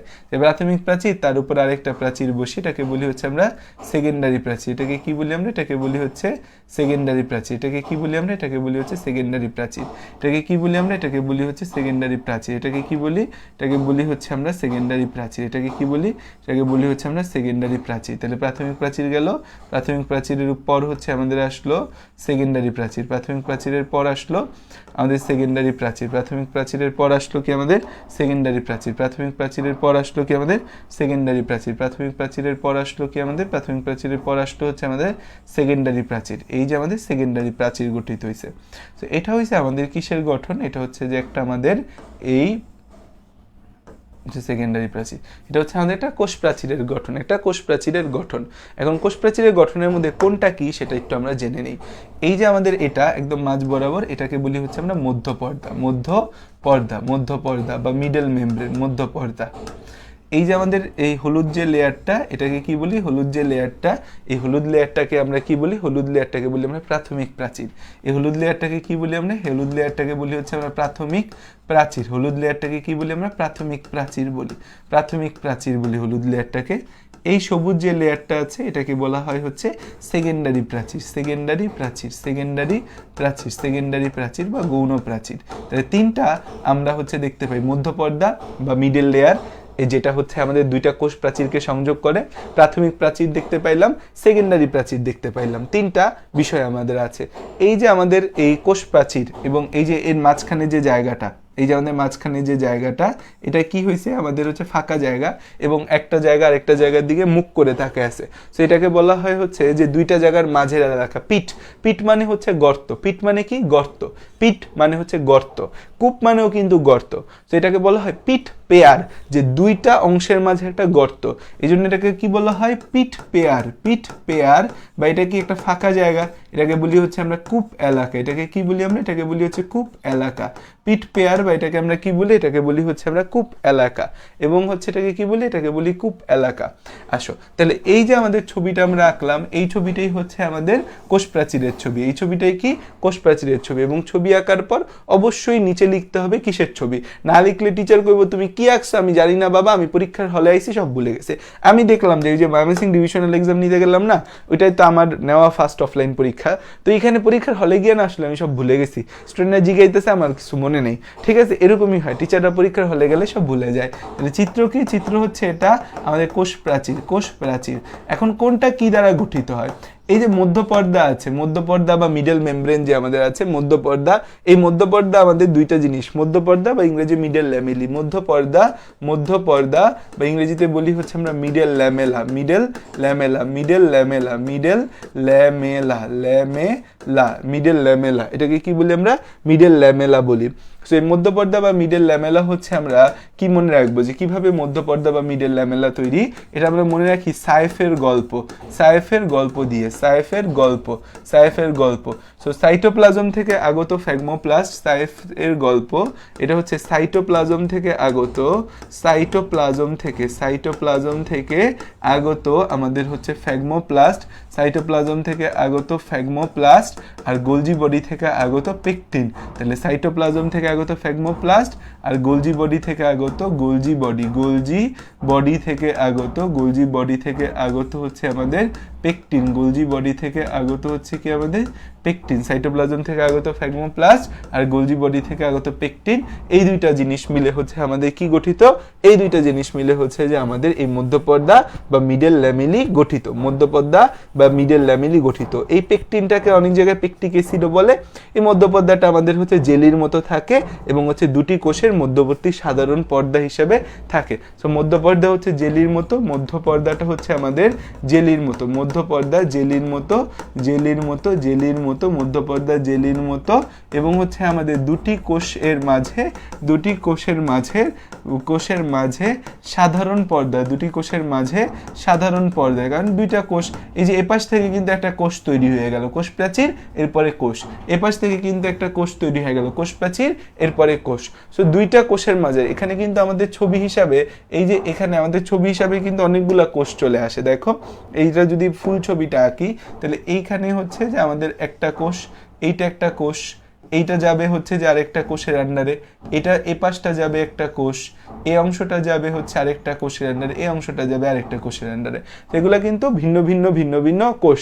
সো এইটা একটা কোষ, এটা একটা কোষ, এ পাশে একটা কোষ, এগুলো কিন্তু সব আলাদা আলাদা কোষ হয়। সো কোষ প্রাচীরটা ছবিটার মধ্যে কিন্তু আমরা একটা প্রাইমারি স্ট্রাকচার দেখাইলাম। সো এবং মধ্যপর্দাটা হচ্ছে দুইটা কোষের মাঝে সাধারণ পর্দা হিসাবে থাকে, দুইটা কোষের মাঝে সাধারণ পর্দা হিসাবে থাকে, দুইটা কোষের মাঝে সাধারণ পর্দা হিসাবে থাকে, পর্দা হিসেবে থাকে, পর্দা হিসেবে থাকে, পর্দা হিসেবে থাকে। আচ্ছা, তাহলে এটা হচ্ছে এক নম্বর কথা। দুই নম্বর কথা হচ্ছে প্রাথমিক প্রাচীর। প্রাথমিক প্রাচীর, প্রাথমিক প্রাচীর যে আমাদের রয়েছে, প্রাথমিক প্রাচীর, প্রাথমিক প্রাচীর, প্রাথমিক প্রাচীর কি আমাদের? প্রাথমিক প্রাচীর হইছে যে আমাদের সিএলজি, সেলুলোজ, সিএইচ সেলুলোজ, হেমিসেলুলোজ, আরেকটা কি জানি ভুলে গেলাম নামটা, সিএইচ সেলুলোজ, হেমিসেলুলোজ, আর হচ্ছে আমাদের জি, সিএইচজি। প্রাথমিক প্রাচীর হচ্ছে আমাদের 1 থেকে 3 মাইক্রোমিটার হয়, 1 থেকে 3 মাইক্রোমিটার হয়, এবং এটা গঠিত হয় হচ্ছে সিএইচজি, সিএইচজি, সিএইচজি। সি দিয়ে হচ্ছে সেলুলোজ, এইচ দ্বারা হচ্ছে হেমিসেলুলোজ, আর জি দ্বারা হচ্ছে গ্লাইকোপ্রোটিন। সেলুলোজ, হেমিসেলুলোজ, আর জি দিয়ে হচ্ছে সেলুলোজ, আর জি দিয়ে হচ্ছে কি আসে? জি দিয়ে আসে হচ্ছে গ্লাইকোপ্রোটিন। সেলুলোজ, হেমিসেলুলোজ, আর জি দিয়ে আসে কি? গ্লাইকোপ্রোটিন। এই তিনটা জিনিস দিয়ে গঠিত, সেলুলোজ, হেমিসেলুলোজ এবং গ্লাইকোপ্রোটিন। এই তিনটা জিনিস নিয়ে হচ্ছে আমাদের কি গঠিত? এই তিনটা জিনিস নিয়ে প্রাথমিক প্রাচীর গঠিত। আর সেকেন্ডারি প্রাচীর কি? সেকেন্ডারি প্রাচীর হচ্ছে সেকেন্ডারি প্রাচীর। সেকেন্ডারি প্রাচীরটা আসলে সবার থাকে না। সেকেন্ডারি প্রাচীর হচ্ছে আমাদের, সেকেন্ডারি প্রাচীর আমাদের হচ্ছে কি সবার থাকে না। 5 থেকে 10 মাইক্রোমিটার হয়, 5 থেকে 10 মাইক্রোমিটার, 5 থেকে 10 মাইক্রোমিটার, 3 স্তর বিশিষ্ট হয়, 3 স্তর বিশিষ্ট সেকেন্ডারি প্রাচীরটা 3 স্তর বিশিষ্ট হয়। এবং এই যে সেকেন্ডারি প্রাচীর আছে, এই যে সেকেন্ডারি প্রাচীর 5 থেকে 10 মাইক্রোমিটার 3 স্তর বিশিষ্ট, এবং এখানে দুইটা জিনিস থাকে Cl, সি দিয়ে আসে সেলুলোজ, এল দিয়ে আসে লিগনিন, সি দিয়ে আসে সেলুলোজ, এল দিয়ে আসে কি, এল দিয়ে আসে হচ্ছে লিগনিন, এল দিয়ে আসে কি লিগনিন, এল দিয়ে আসে কি, এল দিয়ে আসে হচ্ছে লিগনিন, এল দিয়ে আসে হচ্ছে লিগনিন। এবং এটা হচ্ছে সবার থাকে না, এটা হচ্ছে ভাজক কোষ এবং অধিক মাত্রায় বিপাকীয় কোষে থাকে না, সহজ কথায় ভাজক কোষে থাকে না, বা যে কোষগুলো বিভাজনক্ষম সেই বিভাজনক্ষম কোষে থাকে না। সেকেন্ডারি প্রাচীরটা হচ্ছে ভাজক কোষে থাকে না, ভাজক কোষে থাকে না, ভাজক কোষ ও অতিমাত্রায় বিপাকীয় কোষ, যারা অতিমাত্রায় বিপাকীয় কোষ, বিপাকীয় কোষ যাদের মধ্যে বিপাক ঘটে সেখানে থাকে না, বিপাকীয় কোষে থাকে না, বিপাকীয় কোষে থাকে না, বিপাকীয় কোষে থাকে না, বিপাকীয় কোষে থাকে না। তাহলে হচ্ছে ভাজক কোষ ও অতিমাত্রায় বিপাকীয় যে কোষ আছে ভাজক কোষ, এবং অতিমাত্রায় যে বিপাকীয় কোষ আছে সেই অতিমাত্রায় বিপাকীয় কোষে আমাদের এরা থাকে না, ভাজক কোষ বা অতিমাত্রায় বিপাকীয় কোষে এরা থাকে না। এটা হচ্ছে প্রথম কথা। এরা হচ্ছে কোথায় থাকে, যে ট্রাকিড ফাইবার এসব জায়গায় থাকে, ট্রাকিড, তারপর হচ্ছে ফাইবারে থাকে, ট্রাকিড ফাইবারে থাকে, ট্রাকিড ফাইবারে থাকে, ট্রাকিড ফাইবার। সো আমরা মনে রাখতে পারি টাফ এ থাকে, ঠিক আছে। তাহলে এই হয়েছে আমাদের হচ্ছে যে প্রাইমারি প্রাচীর, সেকেন্ডারি প্রাচীর, তারপর হয়েছে যে আমাদের এই মধ্য পর্দা বা মিডল ল্যামেলা, এই জায়গাটা আমাদের পরীক্ষায় এটা কিন্তু সিকিউর জন্য ইম্পর্টেন্ট। ছবি আঁকো প্লাস হচ্ছে যা পড়াচ্ছি প্রতিটা জিনিস কিন্তু সিকিউর জন্য ইম্পর্টেন্ট। ছবি আঁকো প্লাস ব্যাখ্যা করো, এবং এতটুকু ব্যাখ্যা মনে রাখলেই হবে। এর চেয়ে বেশি ব্যাখ্যা হচ্ছে যে মনে রাখার কোনো দরকার নেই, এর চেয়ে বেশি ব্যাখ্যা মনে রাখার কোনো দরকার নেই, এর চেয়ে বেশি ব্যাখ্যা মনে রাখার কোনো দরকার নেই, ঠিক আছে। এতটুকু ব্যাখ্যা মনে রাখলেই আল্লাহর দুনিয়ায় বহুত আগায় যাবা, ঠিক আছে। এতটুকু ব্যাখ্যা মনে রাখলেই চলবে, এর চেয়ে বেশি মনে রাখা লাগবে না। তাহলে দেখো মধ্যপর্দা বা মিডল ল্যামেলা, এখানে কি কি থাকে, সাইফের গল্প, সাইটোপ্লাজম, ফ্যাগমোপ্লাস্ট, গোলগি বডি, পেকটিন, মধ্যপর্দা জেলির মতো, এবং হচ্ছে যে আমাদের দুইটি কোষের মাঝে সাধারণ পর্দা হিসাবে এই আমাদের মধ্যপর্দাটা থাকে, দুইটা কোষের মাঝে সাধারণ পর্দা হিসাবে আমাদের এই মধ্যপর্দা থাকে। প্রাথমিক প্রাচীর 1 থেকে 3 মাইক্রোমিটার, সেলুলোজ, হেমিসেলুলোজ, গ্লাইকোপ্রোটিন দ্বারা প্রাথমিক প্রাচীর তৈরি। প্রাথমিক প্রাচীরটা মোটামুটি সব জায়গায় থাকে। সেকেন্ডারি প্রাচীর 5 থেকে 10 মাইক্রোমিটার, 3 স্তর বিশিষ্ট, সেলুলোজ এবং লিগনিন থাকে, ভাজক কোষ এবং অতিমাত্রায় বিপাকীয় কোষে থাকে। ট্রাকিড ফাইবারে আমাদের হচ্ছে ট্রাকিড ফাইবারে থাকে, ভাজক কোষ এবং অধিক মাত্রায় বিপাকীয় কোষে থাকে না, ভাজক কোষ এবং অধিক মাত্রায় বিপাকীয় কোষে কি হয় না, আমাদের থাকে না। আচ্ছা আসো সামনের দিকে যদি যাই, আমরা সামনের দিকে যদি যাই নেক্সট কি কথাটা আমরা পাবো, সামনের দিকে যদি যাই নেক্সট কি কথাটা আমরা পাবো, সামনের দিকে গেলে নেক্সট আমরা কোন কথাটা পাবো, সামনের দিকে যদি যাই এখানে আমাদের একটা সূক্ষ্ম গঠন বলে একটা কথা আছে, খুব ইন্টারেস্টিং একটা জিনিস। ভাজক কোষের কি গঠন, আমাদের সূক্ষ্ম গঠন, সূক্ষ্ম গঠন, সূক্ষ্ম গঠনটা সরি এই আমাদের কোষ ঝিল্লির কোষ প্রাচীরের সূক্ষ্ম গঠন। এখানে আমাদের কোষ প্রাচীরের প্রধান উপাদান কি বলতো, কোষ প্রাচীরের প্রধান উপাদান কি, কোষ প্রাচীরের প্রধান উপাদান, কোষ প্রাচীরের প্রধান উপাদান কোনটা বলো, কোষ প্রাচীরের প্রধান উপাদান, কোষ প্রাচীরের প্রধান উপাদান কোনটা, কোষ প্রাচীরের প্রধান উপাদান হচ্ছে আমাদের কি, উদ্ভিদ কোষে, উদ্ভিদ কোষে কোষ প্রাচীরের প্রধান উপাদান কি,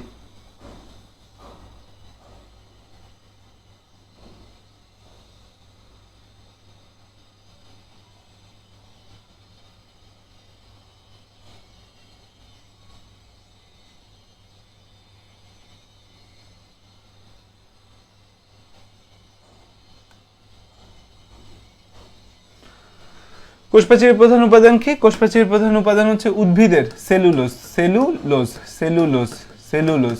কার ক্ষেত্রে, উদ্ভিদ, উদ্ভিদ, উদ্ভিদের ক্ষেত্রে, উদ্ভিদ, উদ্ভিদের ক্ষেত্রে কোষ প্রাচীরের প্রধান উপাদান কি, উদ্ভিদের ক্ষেত্রে কোষ প্রাচীরের প্রধান উপাদান হচ্ছে সেলুলোজ, ঠিক আছে। সেলুলোজ হচ্ছে এই সেলুলোজ, সেলুলোজ, সেলুলোজ, ঠিক আছে। সেলুলোজ হচ্ছে আমাদের বিটা ডি গ্লুকোজের পলিমার, সেলুলোজটা কি আমাদের বিটা ডি গ্লুকোজের, নামটা মনে রাখো, বিটা ডি গ্লুকোজের এক্সপ্লেনেশন বোঝানো সম্ভব না। গ্লুকোজের মধ্যে আলফা, গ্লুকোজের মধ্যে ডি গ্লুকোজ, অ্যাল গ্লুকোজ দুইটা টাইপ আছে, আলফা গ্লুকোজ, বিটা গ্লুকোজ আছে, বিটা ডি গ্লুকোজের পলিমার, বিটা ডি গ্লুকোজের পলিমার, বিটা ডি গ্লুকোজের পলিমার, বিটা ডি গ্লুকোজের পলিমার, বিটা ডি গ্লুকোজের কি পলিমার। তাহলে হচ্ছে আমাদের সেলুলোজ হচ্ছে বিটা ডি গ্লুকোজের পলিমার, সেলুলোজ হচ্ছে কি বিটা ডি গ্লুকোজের পলিমার, সেলুলোজ হচ্ছে কি, সেলুলোজ হচ্ছে আমাদের বিটা ডি গ্লুকোজের পলিমার, সেলুলোজ কি, সেলুলোজ হচ্ছে আমাদের বিটা ডি গ্লুকোজের পলিমার, সেলুলোজ হচ্ছে কি, সেলুলোজ হচ্ছে বিটা ডি গ্লুকোজের পলিমার। এখন দেখো এই যে আমাদের সেলুলোজ আছে, সেলুলোজ, সেলুলোজ হচ্ছে আমাদের সেলুলোজের 1 থেকে 3000 অণু, 1 থেকে 3000 অণু, 1 থেকে 3000 অণু, সেলুলোজের 1 থেকে 3000 অণু মিলে হচ্ছে আমাদের কি গঠন করবে, সেলুলোজ চেইন গঠন করবে, সেলুলোজ চেইন গঠন করবে, সেলুলোজ চেইন গঠন করবে। সেলুলোজের 1 থেকে 3000 অণু মিলে কি গঠন করবে? 1 থেকে 3000 অণু মিলে হচ্ছে আমাদের সেলুলোজ চেইন গঠন করবে।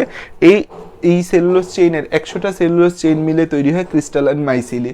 100টা সেলুলোজ চেইন মিলে, এই 100টা সেলুলোজ চেইন মিলে তৈরি হয় crystalline micelle, crystalline micelle, crystalline micelle, crystalline crystalline micelle, crystalline micelle, crystalline micelle. এটা হচ্ছে আমাদের ক্রিস্টালাইন মাইসিলি। 20টা ক্রিস্টালাইন মাইসিলি মিলে আমাদের তৈরি হয় হচ্ছে মাইক্রোফাইবিল। 20টা ক্রিস্টালাইন মাইসিলি মিলে মাইক্রোফাইবিল তৈরি হয়। আর এই কয়টা মাইক্রোফাইবিল মিলে জানি হচ্ছে ম্যাক্রোফাইবিল তৈরি হয়। কয়টা? আমাদের 250টা মাইক্রো মিলে ম্যাক্রোফাইবিল, আর এই ম্যাক্রোফাইবিলগুলো মিলে তন্তু বা ফাইবার তৈরি করে। আমাদের হচ্ছে 250টা মিলে ম্যাক্রোফাইবিল। মাইক্রো মানে ছোট, ম্যাক্রো মানে কি? বড়। ম্যাক্রো মানে বড়। এই যে আমাদের মাইক্রোফাইবিল আছে, এই ম্যাক্রোফাইবিলগুলো অসংখ্য মিলে আমাদের কি তৈরি করে? অসংখ্য মিলে হচ্ছে তন্তু গঠন করে, তন্তু গঠন করে, তন্তু বা ফাইবার গঠন করে। কোষ প্রাচীরের তন্তু বা ফাইবার গঠন করে বেসিক্যালি। আর এই যে ক্রিস্টালাইন মাইসিলি আছে, এটা হচ্ছে আমাদের কোষ প্রাচীরের ক্ষুদ্রতম একক। এটা কি আমাদের কোষ প্রাচীরের ক্ষুদ্রতম একক। এটা হচ্ছে কোষ প্রাচীরের ক্ষুদ্রতম একক, কোষ প্রাচীরের ক্ষুদ্রতম একক, কোষ প্রাচীরের ক্ষুদ্রতম একক। এটা কি? কোষ প্রাচীরের ক্ষুদ্রতম একক। এটা কি আমাদের কোষ প্রাচীরের ক্ষুদ্রতম একক বলা হয়। এটাকে কি বলা হয়? এটাকে বলা হয় কোষ প্রাচীরের ক্ষুদ্রতম একক। তাহলে এটা হচ্ছে সূক্ষ্ম গঠন বা আমাদের আল্ট্রা স্ট্রাকচার। এটাও পরীক্ষায় আসার সম্ভাবনা কম, এমসিকিউতে আসতে পারে, গুরুত্বপূর্ণ জিনিস, তাই জানায় রাখলাম। সেলুলোজে আমাদের 1 থেকে 3000 অণু মিলে সেলুলোজ চেইন, 100টা সেলুলোজ চেইন মিলে ক্রিস্টালাইন মাইসিলি, 20টা ক্রিস্টালাইন মাইসিলি মিলে মাইক্রোফাইবিল, 250টা মাইক্রোফাইবিল মিলে ম্যাক্রোফাইবিল, এবং অসংখ্য ম্যাক্রোফাইবিল মিলে তন্তু বা ফাইবার তৈরি হয়।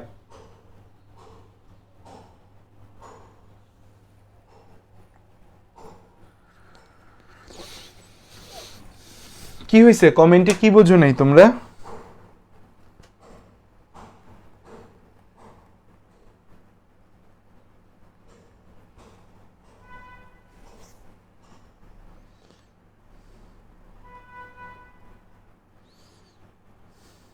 যে একজন আপু তোমাদেরকে হচ্ছে যে আসছে, এসে হচ্ছে একটা ভালো কথা বললো, তোমরা হচ্ছে যে আপুর সাথে মজা করতেছো কেন?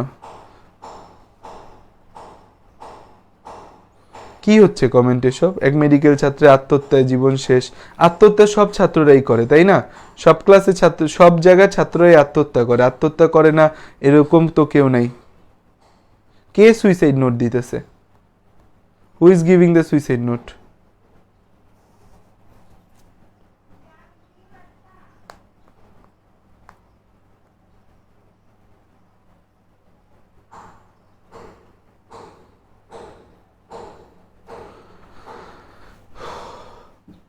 রিল্যাক্স, চিল, পড়ালেখা করো। কমেন্ট, এই যে দেখো ফোনে একটা অপশন আছে, এই যে দেখো, তো এরকম ফোন আছে না তোমাদের?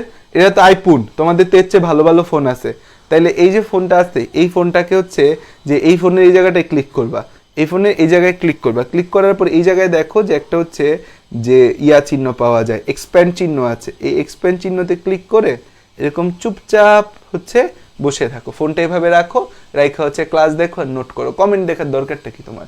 দরকার আছে কমেন্ট দেখার? যখন বলবো যে কমেন্ট করো, তখন তুমি কমেন্টে কিছু জানাবা। তুমি হচ্ছে যে বলদের মতো ক্লাস করতেছো কেন? বলদের মতো ক্লাস করলে হবে?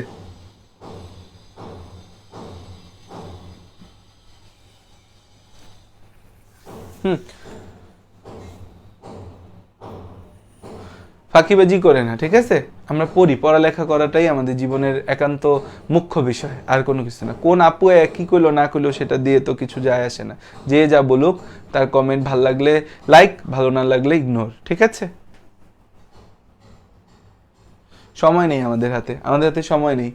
আসো দেখো, সূক্ষ্ম গঠনের পর হচ্ছে যে আমরা যেটা দেখতে পাই, যে সূক্ষ্ম গঠন পাইলাম, সূক্ষ্ম গঠনের পর আমাদের মূল কাজ হচ্ছে কাজ। সূক্ষ্ম গঠনের পর মূল কাজ হচ্ছে কি? কাজ। কাজ, আচ্ছা, যেখানে আমরা একটু কথা আছে, একটা কথা আছে, সেটা হচ্ছে যে দুইটা কোষের মধ্যে সংযোগ রক্ষা করে প্লাজমোডেসমাটা। এটা একটা গুরুত্বপূর্ণ এমসিকিউ, যে দুইটা কোষের মধ্যে সংযোগ রক্ষা করে হচ্ছে কে? দুটি কোষের মধ্যে সংযোগ রক্ষা করে, দুটি কোষের মাঝে সংযোগ রক্ষা করে, দুইটা কোষের মাঝে। নিজেরও টাইম নষ্ট করে না, আমারও টাইম নষ্ট করে না, ঠিক আছে? দুইটা কোষের মাঝে হচ্ছে সংযোগ রক্ষা করে কে? দুইটা কোষের মাঝে সংযোগ রক্ষা করে আমাদের হচ্ছে প্লাজমোডেসমাটা, করে প্লাজমোডেসমাটা, প্লাজমোডেসমাটা, প্লাজমোডেসমাটা। ডেসমাটা, ডেসমাটা। দুইটা কোষের মধ্যে সংযোগ রক্ষা করে কে? দুইটা কোষের মধ্যে সংযোগ রক্ষা করে প্লাজমোডেসমাটা। আচ্ছা আসো দেখো, খেয়াল করে দেখো নেক্সট যে বিষয়টা আমরা দেখতে পাচ্ছি যে উদ্ভিদের কোষ প্রাচীরের, উদ্ভিদের কোষ প্রাচীরের প্রধান উপাদান কি? উদ্ভিদের কোষ প্রাচীরের প্রধান উপাদান, উদ্ভিদের কোষ প্রাচীরের প্রধান উপাদান কি? উদ্ভিদের কোষ প্রাচীরের প্রধান উপাদান কি? বলো, উদ্ভিদের কোষ প্রাচীরের প্রধান উপাদান কি? এই যে কমেন্ট করতে বলছে, এখন কমেন্ট করো, নিজেরা নিজেরা কেন কমেন্ট করতেছো? ছত্রাকের কোষ প্রাচীরের প্রধান উপাদান কি? এটা কমেন্ট করো। ছত্রাকের কোষ প্রাচীরের প্রধান উপাদান কি? কমেন্ট করো। ব্যাকটেরিয়ার কোষ প্রাচীরের প্রধান উপাদান কি? এইটা কমেন্ট করো। ব্যাকটেরিয়ার কোষ প্রাচীরের প্রধান উপাদান কি? এটা কমেন্ট করো। ঠিক আছে, এই তিনটা জিনিস কমেন্ট করো।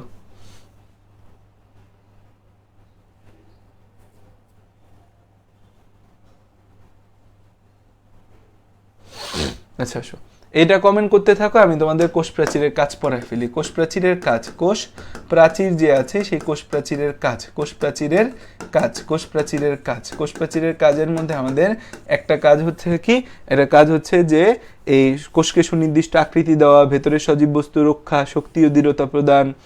একটা হচ্ছে কোষকে আকৃতি দেওয়া, কোষকে নির্দিষ্ট আকৃতি দেওয়া, কোষকে নির্দিষ্ট আকৃতি দেওয়া, কোষকে নির্দিষ্ট কি দেওয়া? আকৃতি দেওয়া, কোষকে নির্দিষ্ট আকৃতি দেওয়া। নেক্সট হচ্ছে ভেতরের বস্তুকে রক্ষা, ভেতরের বস্তুকে রক্ষা, ভেতরের উপাদান উপাদান উপাদানকে রক্ষা, উপাদানকে রক্ষা, উপাদানকে রক্ষা, কোষকে দৃঢ়তা প্রদান, কোষকে দৃঢ়তা প্রদান, কোষকে দৃঢ়তা প্রদান, কোষকে দৃঢ়তা প্রদান, কোষকে দৃঢ়তা প্রদান, কোষকে কি প্রদান? কোষকে হচ্ছে দৃঢ়তা প্রদান। তারপর আরেকটা কথা হয়েছে যে আমাদের পানি ও খনিজ লবণ শোষণ ও পরিবহনে সাহায্য করা, পানি ও খনিজ লবণ শোষণ ও পরিবহনে সাহায্য করা, পানি ও খনিজ লবণ শোষণ ও পরিবহনে কি করা? পরিবহনে সাহায্য করা। এই প্লাজমোডেসমাটা কোষের মধ্যে সংযোগ স্থাপন, খাদ্য, পানি, হরমোন ইত্যাদি পরিবহন করে। পানি ও খনিজ লবণ শোষণ ও পরিবহন করা, পানি ও খনিজ লবণ, পানি ও খনিজ লবণ শোষণ ও পরিবহন, খনিজ লবণ শোষণ ও পরিবহন, পানি ও খনিজ লবণ শোষণ ও পরিবহন করে, শোষণ ও পরিবহন। আচ্ছা আসো, নেক্সট ইম্পর্টেন্ট কথা হয়েছে যে উদ্ভিদের কোষ প্রাচীরের প্রধান উপাদান হয়েছে সেলুলোজ। ছত্রাকের কোষ প্রাচীরের প্রধান উপাদান কি? ছত্রাকের কোষ প্রাচীরের প্রধান উপাদান হয়েছে আমাদের কাইটিন। আর ব্যাকটেরিয়া কোষ প্রাচীরের প্রধান উপাদান হচ্ছে আমাদের কি? ভুলে গেলাম তো, ব্যাকটেরিয়া কোষ প্রাচীরের প্রধান উপাদান কি ছিল? Peptidoglycan, peptidoglycan, peptidoglycan, peptidoglycan, peptidoglycan, peptidoglycan, peptidoglycan, peptidoglycan, peptidoglycan, peptidoglycan. ঠিক আছে, আচ্ছা তাহলে এই কটা কথাবার্তা আমরা শুনছি, জানছি, বুঝছি, এই কটা কথাবার্তা শুনছি, জানছি, বুঝলেই হয়ে যাবে। আচ্ছা, একটা প্রশ্ন আসে যে প্রোটোপ্লাজমকে কেন জীবনের ভৌতভিত্তি বলা হয়? প্রোটোপ্লাজমকে কেন জীবনের ভৌতভিত্তি বলা হয়? কারণ প্রোটোপ্লাজম কোষে তথা দেহের সকল মৌলিক ও জৈবিক কার্যাবলী সম্পন্ন করে, তাই একে জীবনের ভৌতভিত্তি বলা হয়। ঠিক আছে, আমাদের হচ্ছে প্রোটোপ্লাজমকে কেন জীবনের ভৌতভিত্তি বলে, এটা আমাদের হচ্ছে যে খ নম্বরের প্রশ্ন হিসেবে আসতে পারে যে প্রোটোপ্লাজমকে প্রোটোপ্লাজমকে কেন জীবনের ভৌত ভিত্তি বলা হয়? জীবনের ভৌত ভিত্তি বলে, জীবনের ভৌত ভিত্তি বলে, ভৌত ভিত্তি বলে। কেন জীবনের ভৌত ভিত্তি বলে? প্রোটোপ্লাজমকে কেন জীবনের ভৌত ভিত্তি বলে? উত্তর হচ্ছে যে আমাদের প্রোটোপ্লাজম কোষের তথা, এটা বিজ্ঞানী হাক্সলে বলছে। কে বলছে? বিজ্ঞানী হাক্সলে বলছে। এই প্রোটোপ্লাজম আমাদের কোষের তথা দেহের সকল মৌলিক ও জৈবিক কার্যাবলী সম্পন্ন করে। উত্তর হচ্ছে প্রোটোপ্লাজম এই বলে। এটা কে বলছে? বিজ্ঞানী হাক্সলে বলছে। হাক্সলে সাহেবের নামটা জেনে রাখো, বিজ্ঞানী হাক্সলে, হাক্সলে, হাক্সলে, হাসলে বেটা হাসলে। তো উত্তর হচ্ছে প্রোটোপ্লাজম আমাদের হচ্ছে প্রোটোপ্লাজম হচ্ছে আমাদের কোষ তথা জীবের সকল মৌলিক ও জৈবিক কার্যাবলী সম্পন্ন করে, মৌলিক ও জৈবিক কার্যাবলী সম্পন্ন করে, মৌলিক ও জৈবিক কার্যাদি সম্পন্ন করে, কার্যাবলী সম্পন্ন করে, কার্যাবলী সম্পন্ন করে, কার্যাবলী সম্পন্ন করে, কার্যাবলী সম্পন্ন করে। তাই এদেরকে জীবনের ভৌত ভিত্তি বলে, তাই এদেরকে জীবনের ভৌত ভিত্তি বলে, তাই এদেরকে কি বলা হয়? জীবনের ভৌত ভিত্তি বলে, তাই এদেরকে জীবনের ভৌত ভিত্তি বলে, তাই এদেরকে জীবনের ভৌত ভিত্তি বলে, তাই এদেরকে কি বলে? তাই এদেরকে জীবনের ভৌত ভিত্তি বলে। ঠিক আছে, তাই এদেরকে কি বলি? তাই এদেরকে জীবনের ভৌত ভিত্তি বলা হয়। ওকে, গেল কথা, এতটুকু বুঝলাম। আচ্ছা, এখন এখান থেকে আমাদের হচ্ছে খুব বেশি কিছু জানার নাই আর, যে আমাদের প্রোটোপ্লাজমে 70 থেকে 90% পানি থাকে, যে প্রোটোপ্লাজমে 70 টু 90% হচ্ছে আমাদের পানি, 70 টু 90% পানি। প্রোটোপ্লাজমের চলন বইলে একটা টপিক আছে, যে হচ্ছে প্রোটোপ্লাজমের চলনকে সাইক্লোসিস, প্রোটোপ্লাজমের চলনকে আমরা হচ্ছে কি বলি, প্রোটোপ্লাজমের চলন আছে এটাকে আমরা হচ্ছে যে আবর্তন, বা প্রোটোপ্লাজমের চলন আছে এটাকে আবর্তন বা সাইক্লোসিস বলি। প্রোটোপ্লাজমের চলন, প্রোটোপ্লাজম যে আছে এই প্রোটোপ্লাজম এর চলন, প্রোটোপ্লাজমের চলন বা এটাকে বলি চলন, এটাকে বলা হয় আবর্তন বা সাইক্লোসিস, আবর্তন বা এটাকে বলা হয় সাইক্লোসিস। ঠিক আছে, এই আবর্তন বা চলন এটাকে সাইক্লোসিস বলা হয়। এটা দুই টাইপের আছে, একটা একমুখী আর একটা হচ্ছে বহুমুখী, একটা হচ্ছে একমুখী আর একটা হচ্ছে বহুমুখী, একটা হচ্ছে একমুখী আর একটা হচ্ছে কি বহুমুখী, একমুখী বহুমুখী। ঠিক আছে, নামটা শুনে রাখলা একমুখী আর বহুমুখী, এটাই চলবে। যে সাইক্লোসিসের নাম শুনে রাখলা, একমুখী ও বহুমুখী, এতটুকুই চলবে, এর বেশি তোমার জন্য আর কোনো কিছুর দরকার নাই। একমুখী কখন হয়, যখন হচ্ছে একটা গহ্বর থাকে। একমুখী কখন হয়, যে আমাদের যখন এই যে আমাদের হচ্ছে যে একটা কোষ গহ্বর আছে, একটা কোষ গহ্বর আছে, তখন এই কোষ গহ্বরের চারপাশে, এই কোষ গহ্বরের চারপাশে ঘুরতে থাকে।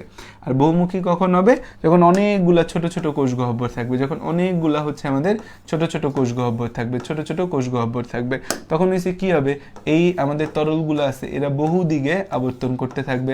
তাহলে একমুখী হচ্ছে পাতা ঝাঁঝিতে, আর বহুমুখী কোথায় দেখা যায়, বহুমুখী দেখা যায় ট্রাডেস ক্যানিটা। তাহলে পাতা ঝাঁঝি, এই একমুখী আবর্তনটা দেখা যায় হচ্ছে পাতা ঝাঁঝি, পাতা ঝাঁঝি, পাতা ঝাঁঝি।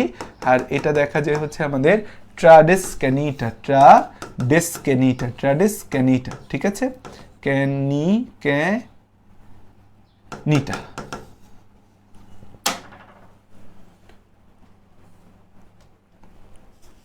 ভাই তোমাদের ক্লাস আমি আর নিব না, তোমাদের ক্লাসে সময় কোথায় চলে যায় বুঝা যায় না। 1 ঘন্টা নাকি হয়ে গেছে, তোমরা কি কেউ বুঝতে পারছো যে আমরা পড়া শুরু করলাম মাত্র, আমাদের 1 ঘন্টা হয়ে গেল? কেমনে হয়ে গেল? এটা কি হচ্ছে তোমাদের ক্লাসে? তোমরা কি করো, জাদু মন্ত্র করো ভাইয়ার সাথে, যে জন্য ক্লাসে আসলে বুঝা যায় না কতক্ষণ হয়েছে, 1 ঘন্টা নাকি ক্লাস হয়ে গেছে? কি আজীব তোমাদের ক্লাস নেওয়ার। হাস, ইফতেখার নাইম ছেলেটা ভালো, ছেলেটা অ্যাক্টিভ থাকে ক্লাসে। আচ্ছা আমরা একটু ব্রেক নিব, হ্যাঁ আমরা একটু ব্রেক নিয়ে তারপর পড়বো। তোমরা পড়তে থাকো, বই পড়তে থাকো, একটা 7 মিনিটের একটা ব্রেক নিই, হ্যাঁ 7 মিনিটের একটা ব্রেক নিয়ে দেন আমরা স্টার্ট করি।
Times up.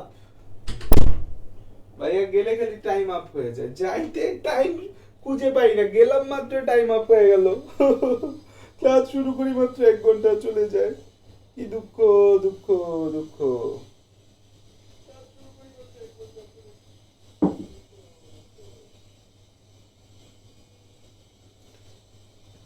চেরি শুরুরু রাপ্পা রাপ্পা। No no no no no. পড়বো লড়বো জিতবো রে, পড়বো লড়বো জিতবো রে, জিতবো জিতবো জিতবো রে, হা হা হা।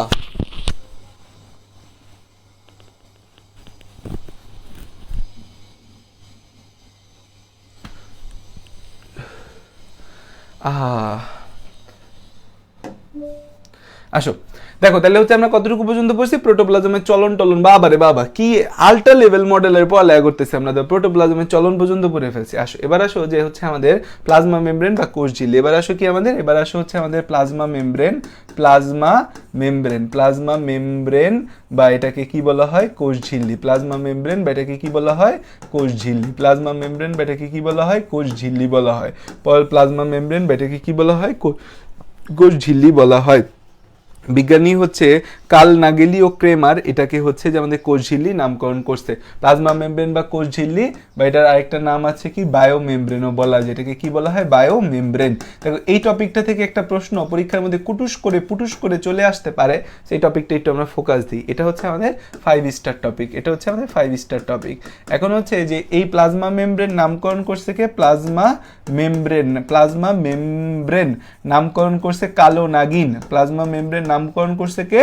কালো নাগিন। কালো নাগিন, Karl Nageli, Karl Nageli, Karl Nageli, Karl Nageli, Karl Nageli, Karl Nageli হচ্ছে আমাদের প্লাজমা মেমব্রেন নামকরণ করছে। প্লাজমা মেমব্রেন নামকরণ করছে কে? কার্ল নাগেলি হচ্ছে আমাদের এই প্লাজমা মেমব্রেন নামকরণ করেছে। এখন এই যে প্লাজমা মেমব্রেন নামকরণ করেছে কার্ল নাগেলি, এই কার্ল নাগেলি কি নামকরণ করেছে? প্লাজমা মেমব্রেন নামকরণ করেছে। তো এখন এই যে প্লাজমা মেমব্রেনের অনেকগুলা মডেল আছে, বিশ্বব্যাপী জনপ্রিয় মডেল হচ্ছে fluid mosaic model, fluid mosaic model, fluid mosaic model, fluid mosaic model. এই ফ্লুইড মোজাইক মডেল কে দিয়েছে? এই ফ্লুইড মোজাইক মডেল বাংলাদেশের স্বাধীনতার 1 বছর পরে দেওয়া হয়েছে। বলো তাহলে কত সালে ফ্লুইড মোজাইক মডেল দেওয়া হয়েছে? এটা দিছে হচ্ছে গায়ক, একজন গায়ক দিছে, একজন গায়ক দিছে সিঙ্গার ও নিকলসন। সিঙ্গার ও নিকলসন, সিঙ্গার ও নিকলসন হচ্ছে যে আবিষ্কারক, সিঙ্গার ও নিকলসন হচ্ছে আবিষ্কারক।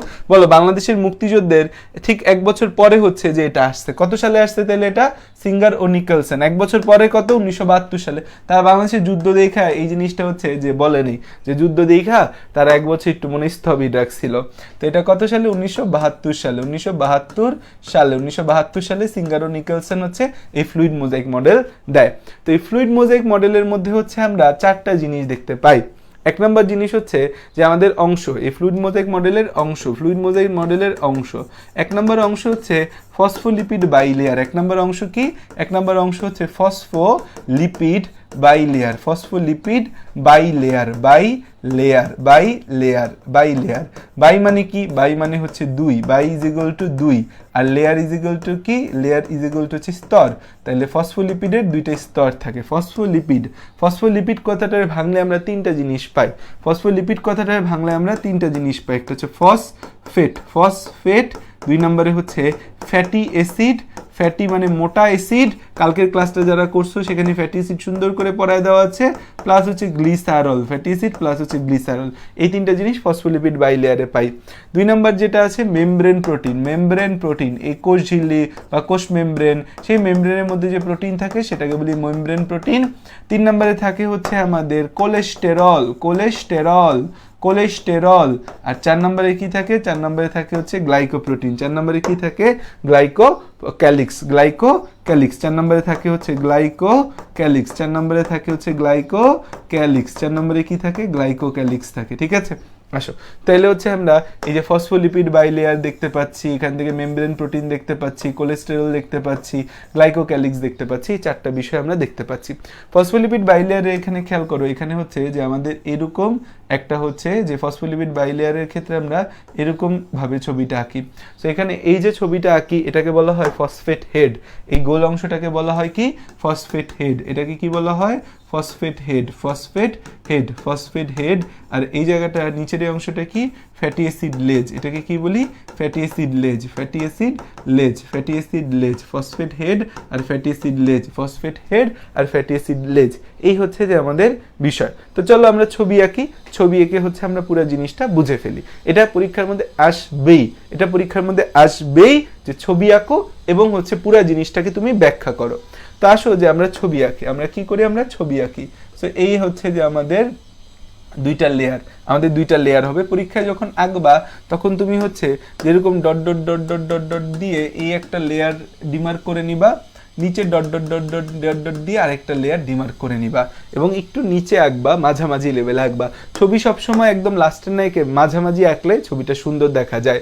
তাহলে এই যে গোল যে আছে এই গোল দিয়ে হচ্ছে আমাদের এরকম দুইটা অংশ, এই যে গোল আছে এই গোল দিয়ে হচ্ছে আমাদের এরকম দুইটা অংশ, এই যে গোল আছে গোল দিয়ে এরকম দুইটা অংশ, এই যে গোল আছে গোল দিয়ে হচ্ছে আমাদের এরকম দুইটা অংশ। তো এইভাবে হচ্ছে যে আমরা আগাবো, এইভাবে আমরা আগাইতে থাকবো, এইভাবে আমরা আগাইতে থাকবো, ঠিক আছে, এভাবে আমরা আগাইতে থাকবো, এভাবে আমরা কি করব, এভাবে আমরা আগাইতে থাকবো, এভাবে হচ্ছে আমরা কি করব, এভাবে হচ্ছে আমরা আগাইতে থাকবো। ওকে, আগাইলাম, এভাবে হচ্ছে যে আমরা আগাতে থাকবো, আগাচ্ছি আগাচ্ছি আগাচ্ছি। এতটুকু পর্যন্ত আগানোর পরে কয়েকটা দেওয়ার পরে আমি এখানে একটা মেমব্রেন প্রোটিন দিব, মেমব্রেন প্রোটিন যেটা এক মাথা থেকে যায় আরেক মাথা দিয়ে গিয়ে শেষ হয়, মানে এপাশ ওপাশ ছেদা করে দেয়, ঠিক আছে, এক মাথা দিয়ে যায় আরেক মাথা দিয়ে বের হয়, এটাকে কি বলি আমরা মেমব্রেন প্রোটিন বলি। তাহলে এই গোল দিয়ে হচ্ছে আমাদের এই একটা অংশ, এই গোল দিয়ে হচ্ছে আমাদের এই আরেকটা অংশ। সেরকম হচ্ছে যে অংশগুলো আমরা একের পর এক দিতে থাকলাম, অংশগুলো কি করলাম আমরা একের পর এক দিতে থাকলাম, ঠিক আছে। এইভাবে একে আমি ছবিটা কমপ্লিট করব, এইভাবে একে ছবিটা কমপ্লিট করব। এরপর ছবিটির মধ্যে কিছু সৌন্দর্য বর্ধনের কার্যক্রম চলবে, সেই সৌন্দর্য বর্ধন করব। তো এইভাবে একে কিন্তু আমাদের ছবিটা প্রাইমারি লেয়ার আঁকা শেষ। তো এখানে আমাদের এই যে দুইটা স্তর দেখতে পাচ্ছি, এই দুইটি স্তরকে একসাথে বলা হয় হচ্ছে ফসফোলিপিড বাইলেয়ার, বা এই দুইটা স্তরকে একসাথে আমরা বলতে পারি কি ফসফোলিপিড বাইলেয়ার। এই দুইটা অংশকে কি বলি আমরা phospholipid bilayer, phospholipid bilayer, phospholipid bilayer, দুই স্তরের ফসফোলিপিড আছে বাইলেয়ার। এই জন্য দেখবা সব জায়গায় বলা আছে কোষ ঝিল্লি দুই স্তর বিশিষ্ট, তাহলে কোষ ঝিল্লি দুই স্তর বিশিষ্ট।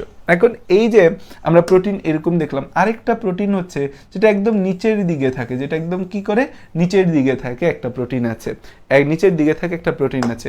এই যে মাঝে এই দুইটা ফসফোলিপিডের মাঝে এখানে গোল করে একটা কোলেস্টেরল থাকতে পারে, এখানে গোল করে কি থাকতে পারে, এখানে গোল করে একটা হচ্ছে কোলেস্টেরল থাকতে পারে, গোল করে কি থাকে, গোল করে হচ্ছে যে আমাদের একটা কোলেস্টেরল থাকতে পারে, গোল করে কোলেস্টেরল থাকতে পারে, গোল করে কোলেস্টেরল থাকতে পারে। এখানে আমাদের হচ্ছে যে অনেক ধরনের আমাদের এইখানে হচ্ছে অনেক ধরনের হচ্ছে আমাদের প্রোটিন থাকে, অনেক ধরনের হচ্ছে আমাদের এই প্রোটিন দেখা যায়, অনেক ধরনের প্রোটিন দেখা যায়, অনেক ধরনের কি দেখা যায়, অনেক ধরনের হচ্ছে প্রোটিন দেখা যায়, অনেক ধরনের হচ্ছে প্রোটিন দেখা যায়, অনেক ধরনের হচ্ছে প্রোটিন দেখা যায়, অনেক ধরনের প্রোটিন দেখা যায়। সো মূলত খেয়াল করে দেখো আমাদের হচ্ছে এই যে খেয়াল করো এই জায়গাটায় আমরা কি দেখতে পাচ্ছি, এই জায়গাটায় কি দেখতে পাচ্ছি, এখানে হচ্ছে যে আমাদের এই জায়গাটায় কি দেখতে পাচ্ছি, এই জায়গাটায় আমাদের কি দেখা যাচ্ছে, এই জায়গাটায় হচ্ছে আমাদের কি দেখা যাচ্ছে, এই জায়গাটায় কি দেখা যাচ্ছে, যেমন একটা হচ্ছে গ্লাইকোপ্রোটিন, এটা হচ্ছে গ্লাইকোপ্রোটিন, এটা হচ্ছে আমাদের কি গ্লাইকোপ্রোটিন, এটা হচ্ছে গ্লাইকোপ্রোটিন, এটা কি আমাদের এটা হচ্ছে গ্লাইকোপ্রোটিন, এটা হচ্ছে গ্লাইকোপ্রোটিন, এই জায়গাটায় হচ্ছে আমাদের গ্লাইকোলিপিড, এই জায়গাটায় কি আমাদের এই জায়গাটায় হচ্ছে গ্লাইকোলিপিড, এই জায়গাটায় কি আমাদের গ্লাইকোলিপিড, গ্লাইকোলিপিড, গ্লাইকোপ্রোটিন, গ্লাইকোলিপিড। আর এইটা কি আমাদের এটা হচ্ছে লিপিড সম্পৃক্ত প্রোটিন, এই জায়গায় একটা প্রোটিন দেখাইছে যে লিপিড সম্পৃক্ত প্রোটিন, লিপিড সম্পৃক্ত প্রোটিন, লিপিড সম্পৃক্ত প্রোটিন মানে লিপিডের সাথে রিলেটেড প্রোটিন। এই যে এই হলুদ সবুজটা এটাকে বলা হয় হচ্ছে কোলেস্টেরল, কোলেস্টেরল, কোলেস্টেরল, কোলেস্টেরল। আচ্ছা, এই যে প্রোটিনটা যেটা এক পাশ দিয়ে ঢুকলো আরেক পাশ দিয়ে বের হইলো, এটা একদম ছুরির মতো ছেদ করে গেছে, এটাকে বলি ইন্টিগ্রাল প্রোটিন, ইন্টিগ্রাল, এটাকে কি বলি ইন্টিগ্রাল, যে একদম বলি না ইন্টিগ্রাল, এটা আমাদের ইন্টিগ্রাল বিষয়, অন্তর্নিহিত বিষয়, সেরকম এই প্রোটিনটা একদম এক পাশ দিয়ে ঢুকে আরেক পাশ দিয়ে বের হয়েছে, এটাকে বলা হয় ইন্টিগ্রাল প্রোটিন, এটাকে কি বলা হয় integral, integral protein, integral, integral না ইন্টিগ্রাল, বানানটা একটু দেখে নিই দাঁড়াও, ইন্টিগ্রাল, ইন্টিগ্রাল, এটার বানানটা হচ্ছে ইন্টিগ্রাল প্রোটিন, এটার বানানটা কি, এটার বানানটা হচ্ছে integral protein, integral protein, integral protein. আর নিচের যেটা আছে নিচেরটাকে বলি হচ্ছে আমরা পেরিফেরাল প্রোটিন। নিচের এটাকে কি বলি আমরা? এটাকে বলি হচ্ছে আমরা peripheral protein, peripheral protein, peripheral protein, peripheral protein, peripheral protein. তাহলে এই যে চিত্র আছে, চিত্রটা কি আমাদের? চিত্র হচ্ছে কোষঝিল্লি। চিত্র কি আমাদের? চিত্র হচ্ছে কোষঝিল্লি। চিত্র কি আমাদের? চিত্র হচ্ছে কোষঝিল্লি। চিত্র কি আমাদের? চিত্র হচ্ছে কোষঝিল্লি। চিত্র কি? চিত্র হচ্ছে কোষঝিল্লি। চিত্র কি? চিত্র হচ্ছে কোষঝিল্লি। চিত্র হচ্ছে কোষঝিল্লির গঠন, বা আরো স্পেসিফিক ভাবে হচ্ছে ফ্লুইড মোজাইক মডেলের গঠন বললে ভালো হয়। ফ্লুইড মোজাইক মডেলের গঠন বললে ভালো হয়, যে ফ্লুইড মোজাইক মডেলের গঠন, ফ্লুইড মোজাইক মডেলের গঠন, ফ্লুইড মোজাইক মডেলের গঠন, ফ্লুইড মোজাইক মডেলের গঠন, ফ্লুইড মোজাইক মডেলের গঠন। ঠিক আছে? তাহলে এই ছবিটা পরীক্ষায় আঁকাটা কি আমাদের জন্য বড় ইস্যু হবে? হবে না। এই ছবিটা আঁকা এবং হচ্ছে যে এর বর্ণনার উপর মিনিমাম 3 থেকে 4 মার্কের একটা প্রশ্ন তোমার পরীক্ষার মধ্যে আসবে। মিনিমাম 3 থেকে 4 মার্কের একটা প্রশ্ন তোমার পরীক্ষার মধ্যে আসবে। ঠিক আছে? মিনিমাম 3 থেকে 4 মার্কের একটা প্রশ্ন তোমার পরীক্ষার মধ্যে আসবে। এটা হচ্ছে ফ্লুইড মোজাইক মডেলের গঠন। এটা কি আমাদের? এটা হচ্ছে ফ্লুইড মোজাইক মডেলের গঠন। এটা কি আমাদের? এটা হচ্ছে আমাদের ফ্লুইড মোজাইক মডেলের গঠন, ফ্লুইড মোজাইক মডেলের গঠন। এখন আসা যাক হচ্ছে আমাদের হচ্ছে যে এর গঠন বর্ণনার মধ্যে 1 নম্বরে আসে phospholipid, phospholipid bilayer, phospholipid bilayer, phospholipid bilayer. 1 নম্বরে কি আসে? Phospholipid bilayer. এটি 2 স্তর বিশিষ্ট ফসফোলিপিড অণু দিয়ে গঠিত, ফসফোলিপিড বাইলেয়ার, বাইলেয়ার। এটা হচ্ছে আমাদের কয় স্তর বিশিষ্ট? 2 স্তর বিশিষ্ট এবং ফসফোলিপিড দ্বারা গঠিত, 2 স্তর বিশিষ্ট, 2 স্তর বিশিষ্ট, 2 স্তর বিশিষ্ট। কি বোঝাচ্ছে? 2 স্তর বিশিষ্ট এবং হচ্ছে ফসফোলিপিড দ্বারা গঠিত, 2 স্তর বিশিষ্ট এবং হচ্ছে ফসফোলিপিড দ্বারা গঠিত, ফসফোলিপিড দ্বারা গঠিত, ফসফোলিপিড দ্বারা গঠিত, ফসফোলিপিড দ্বারা গঠিত, 2 স্তর বিশিষ্ট এবং কি দ্বারা গঠিত? ফসফোলিপিড দ্বারা গঠিত। 2 স্তর বিশিষ্ট এবং কি দ্বারা গঠিত? আমাদের ফসফোলিপিড দ্বারা গঠিত। আমাদের এখানে হচ্ছে যে ফসফেট হেড ও ফ্যাটি অ্যাসিড লেজ থাকে, ফসফেট হেড প্লাস হচ্ছে আমাদের কি এই ফ্যাটি অ্যাসিড লেজ, ফসফেট হেড এবং হচ্ছে আমাদের এই ফ্যাটি অ্যাসিড লেজ থাকে, ফ্যাটি অ্যাসিড লেজ থাকে এবং এদের মাঝে গ্লিসারল থাকে, এবং এদের মাঝে গ্লিসারল, এদের মাঝে কি থাকে? এদের মাঝে হচ্ছে গ্লিসারল থাকে, এদের মাঝে হচ্ছে গ্লিসারল থাকে, এদের মাঝে গ্লিসারল থাকে, এদের মাঝে কি থাকে? এদের মাঝে হচ্ছে গ্লিসারল থাকে, এদের মাঝে গ্লিসারল থাকে। এখানে আর কোনো কথাবার্তা সেভাবে নাই। একটা কথা আমরা একটু জানতে পারি যে ফসফোলিপিডের মধ্যে আমাদের হচ্ছে যে এই ফসফেটটা, আমাদের এই যে ফসফেটটা আছে, ফসফেট আর হচ্ছে ফ্যাটি অ্যাসিড লেজ, এই ফসফেট, এটা হচ্ছে phosphate head, phosphate head, phosphate head, phosphate head আর ফ্যাটি অ্যাসিড লেজ। আচ্ছা আমাকে একটু বলো তো, এর মধ্যে কেটা তোমার মনে হয় আমাদের পানি শোষণ করবে আর কে হচ্ছে পানি হচ্ছে শোষণ করবে না? বলো, কে পানি শোষণ করবে আর কে পানি শোষণ করবে না? ফসফেট হেড, ফ্যাটি অ্যাসিড লেজ। এর মধ্যে পানি শোষণ করতে পারে কে আর পানি শোষণ করতে পারে? যে তিতিক সাহা অলরেডি বলে দিছে যে আমাদের ফসফেট হেড হচ্ছে পানি গ্রাহী, এটা পানিটারে গ্রহণ করতে পারে, আর হচ্ছে ফ্যাটি অ্যাসিড লেজ হচ্ছে আমাদের পানি ত্যাগী, যেটা পানিটা গ্রহণ করতে পারে না। এটা কি করতে পারে না? পানিটা গ্রহণ করতে পারে না, এটাকে বলি পানি ত্যাগী। তাহলে এটা দিয়ে কি পানি প্রবেশ করতে পারবে আলটিমেটলি ভেতরে? পারবে না। আলটিমেটলি পানিটা ভেতরে প্রবেশ করতে পারবে না, আলটিমেটলি পানিটা ভেতরে প্রবেশ করতে পারবে না। বৃষ্টি হচ্ছে, বৃষ্টি তো হওয়ারই জিনিস, তো বৃষ্টি হলে তো ভালো, বৃষ্টি হলে তো ভালো, বৃষ্টি হলে তো ভালো। আসো এখন আসা যাক সামনে যদি যাই, আমাদের হচ্ছে মেমব্রেন প্রোটিন। 2 নম্বরে আসে membrane protein, membrane protein, membrane protein, membrane protein, membrane protein. Membrane প্রোটিনটাই হচ্ছে আমাদের এই মূল জিনিস হিসেবে কাজ করে, ফসফোলিপিড বাইলেয়ার এজ একটা ব্যারিয়ার হিসেবে কাজ করে। মেমব্রেন প্রোটিনটাই ভেতরে কিছু যাওয়া আসা বের হওয়া সব কিছু মেমব্রেন প্রোটিন নিয়ন্ত্রণ করে। তো মেমব্রেন প্রোটিনের মধ্যে 1 নম্বরে থাকে integral protein, integral protein, integral protein. Integral প্রোটিনটা আমরা কি দেখতে পাচ্ছি? এরা হচ্ছে আমাদের এই এক স্তর ভেদ করে আরেক স্তর পর্যন্ত, তাহলে এরা ঝিল্লির উভয় সারফেসে পর্যন্ত ব্যাপ্ত থাকে। এরা হচ্ছে ঝিল্লির উভয় সারফেসে, আমাদের ঝিল্লির উভয় সারফেস পর্যন্ত, ঝিল্লির উভয় স্তর পর্যন্ত, ঝিল্লির উভয় স্তর পর্যন্ত, উভয় স্তর পর্যন্ত, স্তর পর্যন্ত আমাদের হচ্ছে বিস্তৃত থাকে, বিস্তৃত থাকে, উভয় স্তর পর্যন্ত বিস্তৃত থাকে, ঝিল্লির উভয় স্তর পর্যন্ত কি থাকে? আমাদের বিস্তৃত থাকে। এটা ইন্টিগ্রাল প্রোটিন। 2 নম্বরে যেটা থাকে, 2 নম্বরে হচ্ছে আমাদের থাকে হচ্ছে peripheral protein, peripheral protein, peripheral protein, peripheral protein. Peripheral protein হচ্ছে যে আমাদের এটা ঝিল্লির একটা স্তরে, আমাদের ঝিল্লির এক স্তরে হালকাভাবে অবস্থান করে, পেরিফেরাল বা বাহ্যিক প্রোটিন। পেরিফেরাল প্রোটিনের আরেকটা নাম কিন্তু বাহ্যিক প্রোটিন। ঝিল্লির এক স্তরে, এক স্তরে এটা হচ্ছে হালকাভাবে থাকে, এক স্তরে হালকাভাবে থাকে, হালকাভাবে থাকে, এক স্তরে হালকাভাবে থাকে। আরেকটা হচ্ছে লিপিড সম্পৃক্ত প্রোটিন, লিপিড সম্পৃক্ত প্রোটিন। আরেকটা কি? লিপিড সম্পৃক্ত প্রোটিন, লিপিড সম্পৃক্ত প্রোটিন, লিপিড সম্পৃক্ত প্রোটিন, যে লিপিডের সাথে যুক্ত প্রোটিন থাকতে পারে, ফসফোলিপিডের সাথে যুক্ত, লিপিডের সাথে যুক্ত প্রোটিন, লিপিড সম্পৃক্ত প্রোটিন। এই তিনটার নাম মনে রাখলেই চলবে। 3 নম্বর হচ্ছে কোলেস্টেরল, কোলেস্টেরল, কোলেস্টেরল এটা হচ্ছে প্রাণী কোষে বেশি, উদ্ভিদ কোষে কম থাকে। এটা প্রাণী কোষে বেশি, প্রাণী কোষে বেশি, প্রাণী কোষে বেশি এবং উদ্ভিদ কোষে কম থাকে, এবং উদ্ভিদ কোষে কম থাকে, প্রাণী কোষে বেশি এবং হচ্ছে উদ্ভিদ কোষে কম থাকে, প্রাণী কোষে বেশি এবং উদ্ভিদ কোষে কম থাকে, প্রাণী কোষে বেশি এবং হচ্ছে আমাদের কি থাকে? উদ্ভিদ কোষে কম থাকে, প্রাণী কোষে বেশি এবং হচ্ছে উদ্ভিদ কোষে কি থাকে? উদ্ভিদ কোষে হচ্ছে কম থাকে, প্রাণী কোষে বেশি থাকে এবং উদ্ভিদ কোষে কি পরিমাণে থাকে? এরা কম থাকে। এরা ফসফোলিপিড অণুর ফাঁকে ফাঁকে অবস্থান করে, এরা ফসফোলিপিড অণুর ফাঁকে ফাঁকে অবস্থান করে, ফসফোলিপিড অণুর, ফসফোলিপিড অণুর ফাঁকে ফাঁকে, ফসফোলিপিড অণুর ফাঁকে ফাঁকে, ফসফোলিপিড অণুর ফাঁকে ফাঁকে, গ্যাপে গ্যাপে হচ্ছে যেটা থাকে, ফাঁকে ফাঁকে থাকে, ফসফোলিপিড অণুর ফাঁকে ফাঁকে এরা হচ্ছে ফসফোলিপিড অণুর গ্যাপে গ্যাপে এরা অবস্থান করে, কোলেস্টেরল। 4 নম্বর যে কথাটা আছে সেটা হচ্ছে গ্লাইকোক্যালিক্স। 4 নম্বর যে কথাটা আছে সেটা হচ্ছে কি? Glycocalyx, glycocalyx. গ্লাইকোক্যালিক্স হচ্ছে আমাদের গ্লাইকোপ্রোটিন এবং গ্লাইকোলিপিড, এই দুইটা মিলিয়া আমাদের গ্লাইকোক্যালিক্স হয়, গ্লাইকোক্যালিক্স, গ্লাইকোক্যালিক্স। এই গ্লাইকোক্যালিক্সটা হচ্ছে আমাদের glycoprotein plus glycolipid, glycoprotein, glycoprotein plus হচ্ছে গ্লাইকোলিপিড, গ্লাইকোপ্রোটিন প্লাস হচ্ছে কি আমাদের গ্লাইকোলিপিড, গ্লাইকোপ্রোটিন প্লাস হচ্ছে গ্লাইকোলিপিড, এই দুইটা মিলিয়ে হচ্ছে আমাদের কি হয়? গ্লাইকোক্যালিক্স। এটা একটা চিনির স্তর, এটা কি একটা চিনি, গ্লাইকো মানে গ্লুকোজ, চিনির স্তর।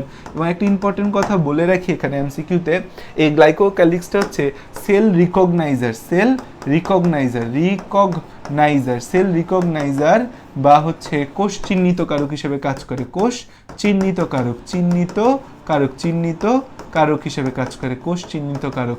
এরা হচ্ছে আমাদের কি? সেল রিকগনাইজার, বা এদেরকে বলি হচ্ছে আমরা কোষ চিহ্নিতকারক, সেল রিকগনাইজার বা এটাকে কি বলি আমরা? এটাকে বলি হচ্ছে কোষ চিহ্নিতকারক হিসেবে এরা কাজ করে। আসো তাহলে এতটুকু কথাবার্তা আমরা মনে রাখতে পারলাম, ঠিক আছে? এতটুকু কথাবার্তা আমরা মনে রাখতে পারবো। তাহলে আমাদের কোষ ঝিল্লির গঠন এবং হচ্ছে ছবি এবং গঠন, এটা পরীক্ষার মধ্যে ইনভেরিয়েবলি আসে, এটা আমরা পারবো।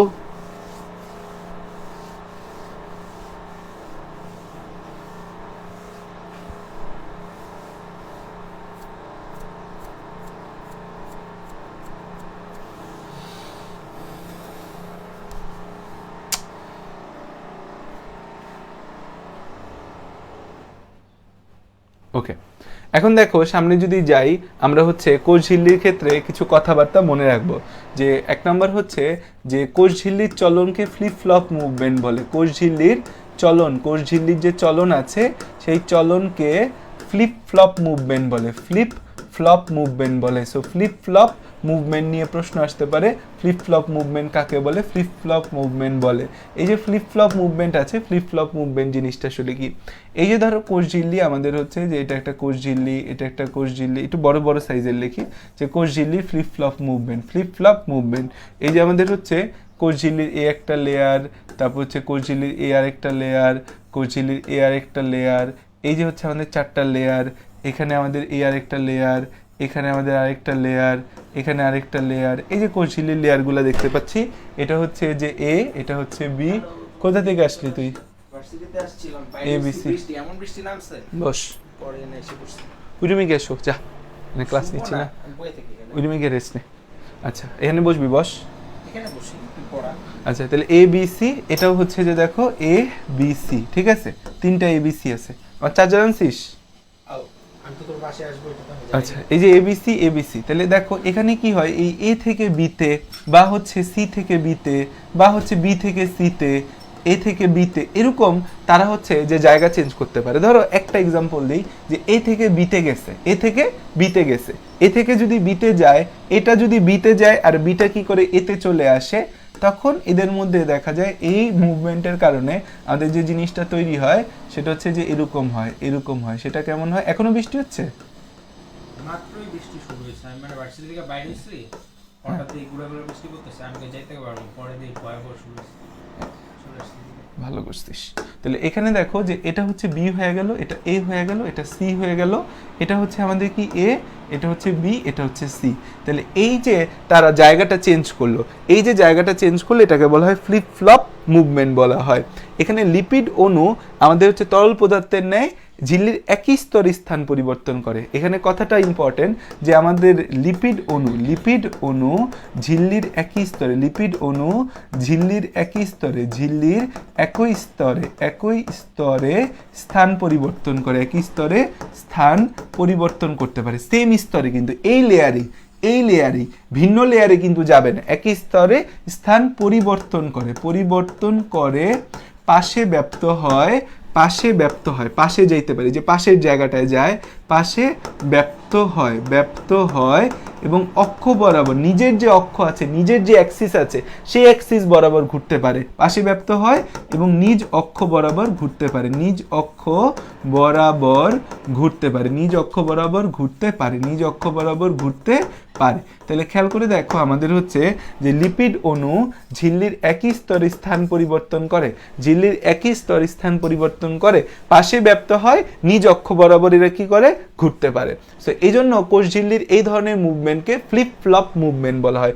এখানে যাচ্ছে আবার এখান থেকে এখানে আসতেছে, একই স্তরে থাকবে, ঠিক আছে? হ্যাঁ, ফ্লুইড মোজাইক মডেল। তো আমাদের এই জন্য একে কি বলা হয়, এই জন্য একে ফ্লিপ ফ্লপ মুভমেন্ট বলে। কি বলা হয়? ফ্লিপ ফ্লপ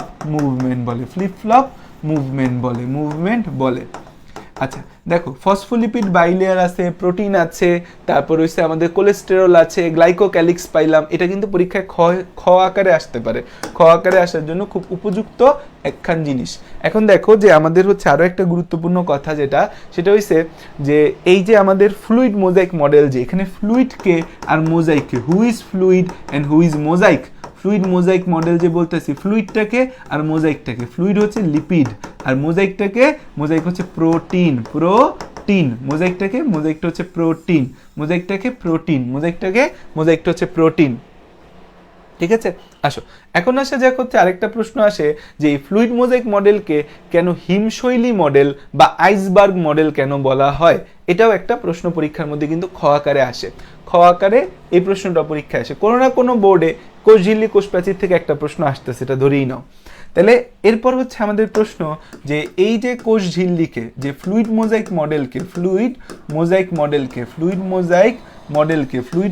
মডেলকে কেন আমাদের হচ্ছে আইসবার্গ মডেল বা হিমশৈলী মডেল বলে, আইসবার্গ মডেল বা আমরা এটাকে কি বলি, হিমশৈলী মডেল বলে, আইসবার্গ মডেল বা হিমশৈলী মডেল বলে, আইসবার্গ মডেল বা এটাকে কি বলি আমরা, হিমশৈলী মডেল বলি। দেখো ফ্লুইড মোজাইক মডেলে আমাদের হচ্ছে লিপিড তরল হিসাবে, ফ্লুইড মোজাইক মডেল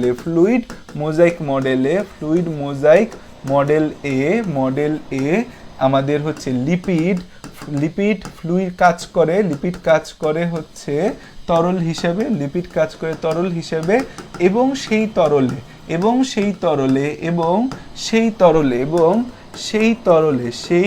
তরলে আমাদের হচ্ছে ভাসমান থাকে হচ্ছে প্রোটিন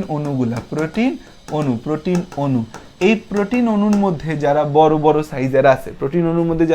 সাইজের আছে, ধরো এরা তো পানি আকারে থাকে, বড় বড় সাইজের প্রোটিন অণুগুলো কি হয়, বেসিক্যালি ইন্টিগ্রাল প্রোটিন, মাথা বাইর করে উকি দিয়ে থাকে। আইসবার্গ বা হিমশৈলী কি নিচেও বরফ থাকে, আবার উপরের দিকেও এরকম আঁকড়া তাকায় থাকে।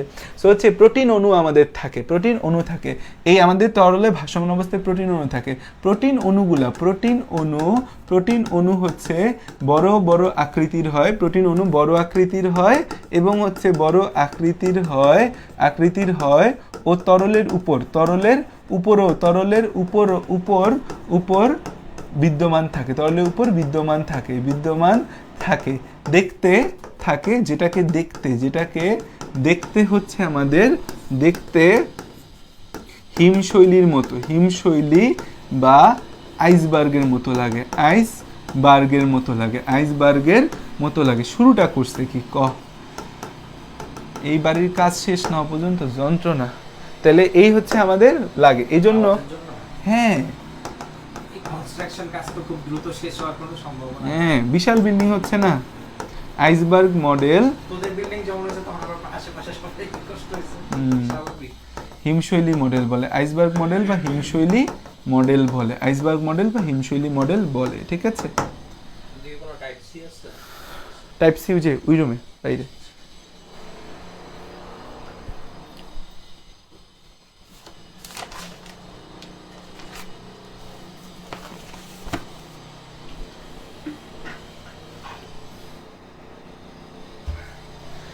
আসো, এখন দেখো যে এই যে কোষ ঝিল্লির যে কাজ আছে, কোষ ঝিল্লির কাজ শুয়ে রেস্ট কর, ঘুমায় খেয়ে দে তারপর দিস।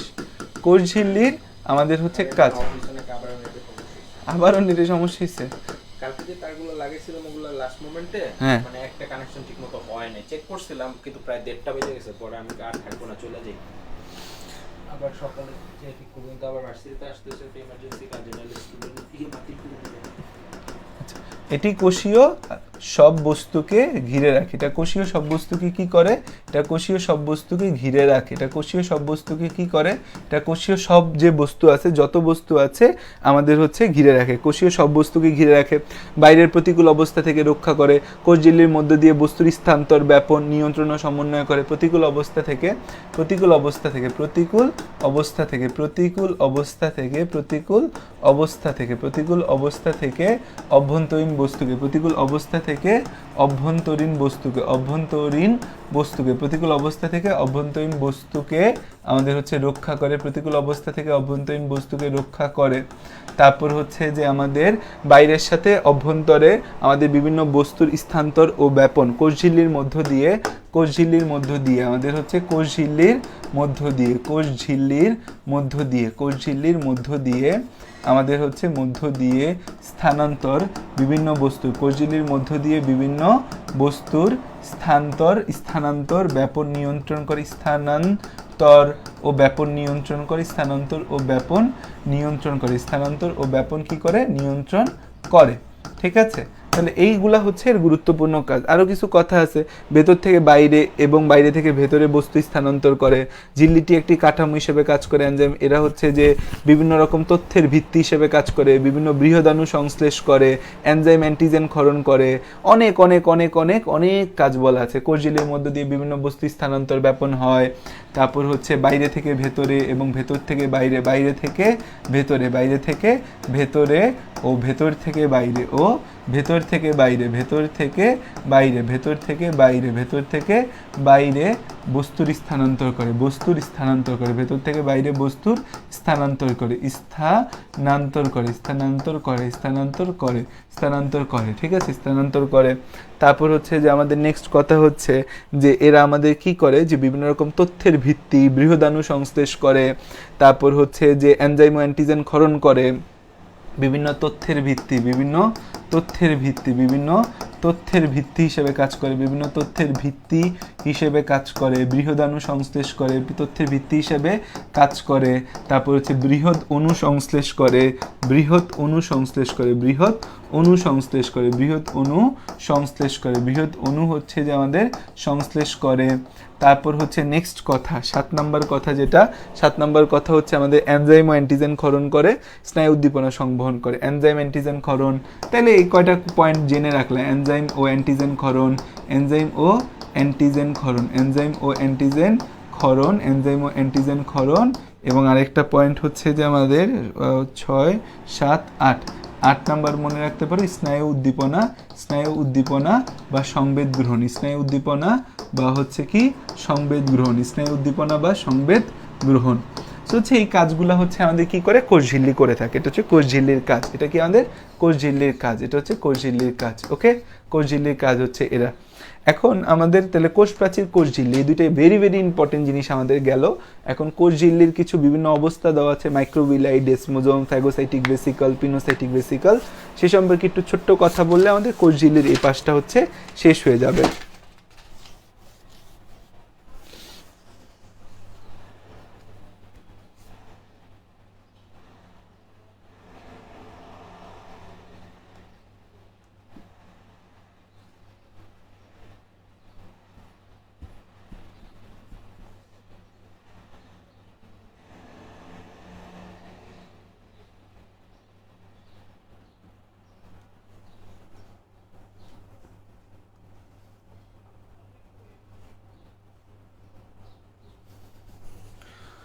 ওকে, আসো এবার আসো যে হচ্ছে আমাদের কোষঝিল্লির বিভিন্ন অবস্থা নিয়ে কথা বলা আছে, একটু ছোট্ট করে শিখে যাই, তাহলে এই জিনিসগুলো গ্যাপ থেকে যাবে। কোষঝিল্লির বিভিন্ন অবস্থা, কোষঝিল্লির বিভিন্ন অবস্থা, কোষঝিল্লির বিভিন্ন অবস্থা, কোষঝিল্লির বিভিন্ন অবস্থা, কোষঝিল্লির বিভিন্ন অবস্থা। এক নম্বর জিনিস কি? এক নম্বর জিনিস হচ্ছে আমাদের কোষঝিল্লির বিভিন্ন অবস্থা। এক নম্বর জিনিস হচ্ছে মাইক্রোভিলাই, এক নম্বর জিনিস হচ্ছে মাইক্রোভিলাই, এক নম্বর জিনিস হচ্ছে মাইক্রোভিলাই, এক নম্বর জিনিস হচ্ছে কি? এক নম্বর জিনিস হচ্ছে মাইক্রোভিলাই। দুই নম্বর জিনিস কি? দুই নম্বর জিনিস, এক নম্বর জিনিস হচ্ছে মাইক্রোভিলাই।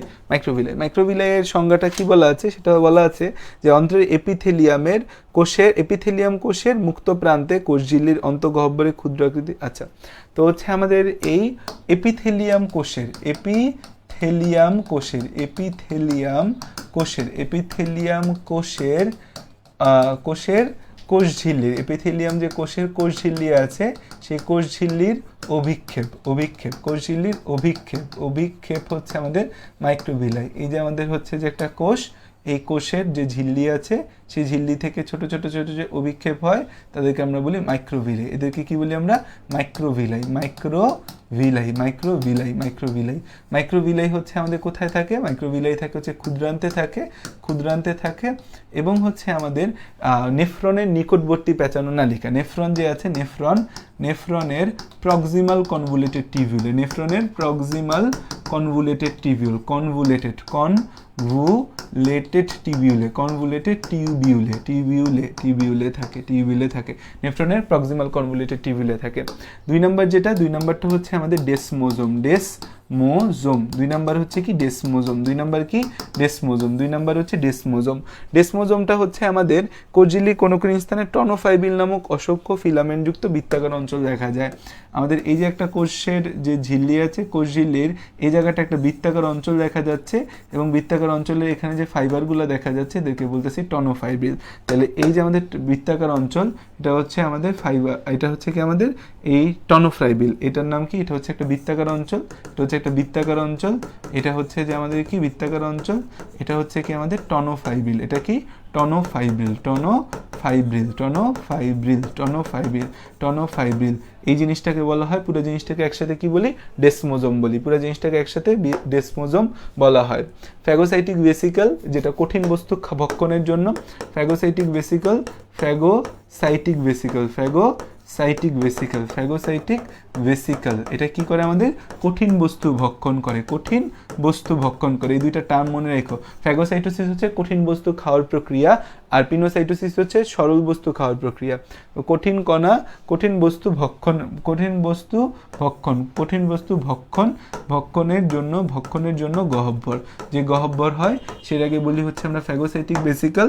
আর আমরা হচ্ছে পিনোসাইটিক ভেসিকল, পিনোসাইটিক ভেসিকল, পিনোসাইটিক ভেসিকল, এটা হচ্ছে আমাদের তরল বস্তু, তরল বস্তু ভক্ষণ, তরল বস্তু ভক্ষণের জন্য গহ্বর বা ফাটা স্থান, ফাটা স্থান, ফাটা স্থান, ফাটা স্থানকে আমরা কি বলি? এই পিনোসাইটিক ভেসিকল। সো ফ্যাগোসাইটোসিস মানে কঠিন বস্তু খাওয়া, পিনোসাইটোসিস মানে তরল বস্তু খাওয়া। জাস্ট এতটুকু কথা একটু মনে রাখো কষ্ট করে। তাহলে ফ্যাগোসাইটোসিস, পিনোসাইটোসিস। ফ্যাগোসাইটোসিস তো তোমার লাগবে, বহু জায়গায় তুমি ফ্যাগোসাইটোসিস পাবা, এর সাথে মনে রাখো পিনোসাইটোসিস কথাটাও আমাদের অ্যাড হলো। তাহলে আমাদের এই ইনিশিয়াল অংশটা কিন্তু শেষ হয়েছে, ফার্স্ট হাফ শেষ।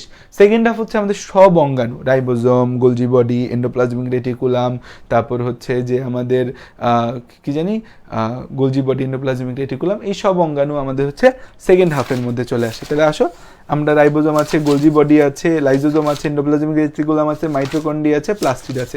এই 6টা অঙ্গাণু আমাদের জন্য সবচেয়ে গুরুত্বপূর্ণ। এবং আমি এককালে আমাদের সময় আমি শুধু হচ্ছে প্লাস্টিড আর মাইটোকন্ড্রিয়া পইরা চলে গেছি, বাট এখন হচ্ছে কিন্তু প্রতিটা পরীক্ষার মধ্যেই আসতেছে রাইবোজোম।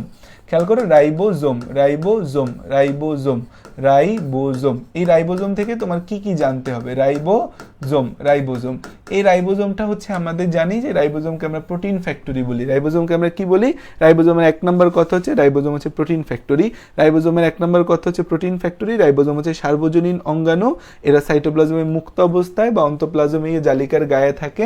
1 নম্বর কথা হচ্ছে রাইবোজোম কি আমাদের? রাইবোজোম হচ্ছে প্রোটিন ফ্যাক্টরি। রাইবোজোম কি আমাদের? Protein factory, protein factory, protein factory, protein factory, protein factory, protein প্রথম কথা। 2 নাম্বার হচ্ছে যে এরা হচ্ছে মুক্ত অবস্থায় বা ইয়ারের গায়ে লেগে থাকে, অবস্থায় বা ইয়ারের গায়ে লেগে থাকে, বা ইয়ারের গায়ে লেগে থাকে, ইয়ারের গায়ে লেগে থাকে। ইয়ার কি ভাইয়া একটু পর বুঝবা, গায়ে লেগে থাকে, ইয়ারের গায়ে কি থাকে, লেগে থাকে। আচ্ছা, নেক্সট কথা হয়েছে যে এরা হচ্ছে আমাদের সার্বজনীন অঙ্গাণু বা ইউনিভার্সাল অর্গানেলি, সার্বজনীন অঙ্গাণু, সার্বজনীন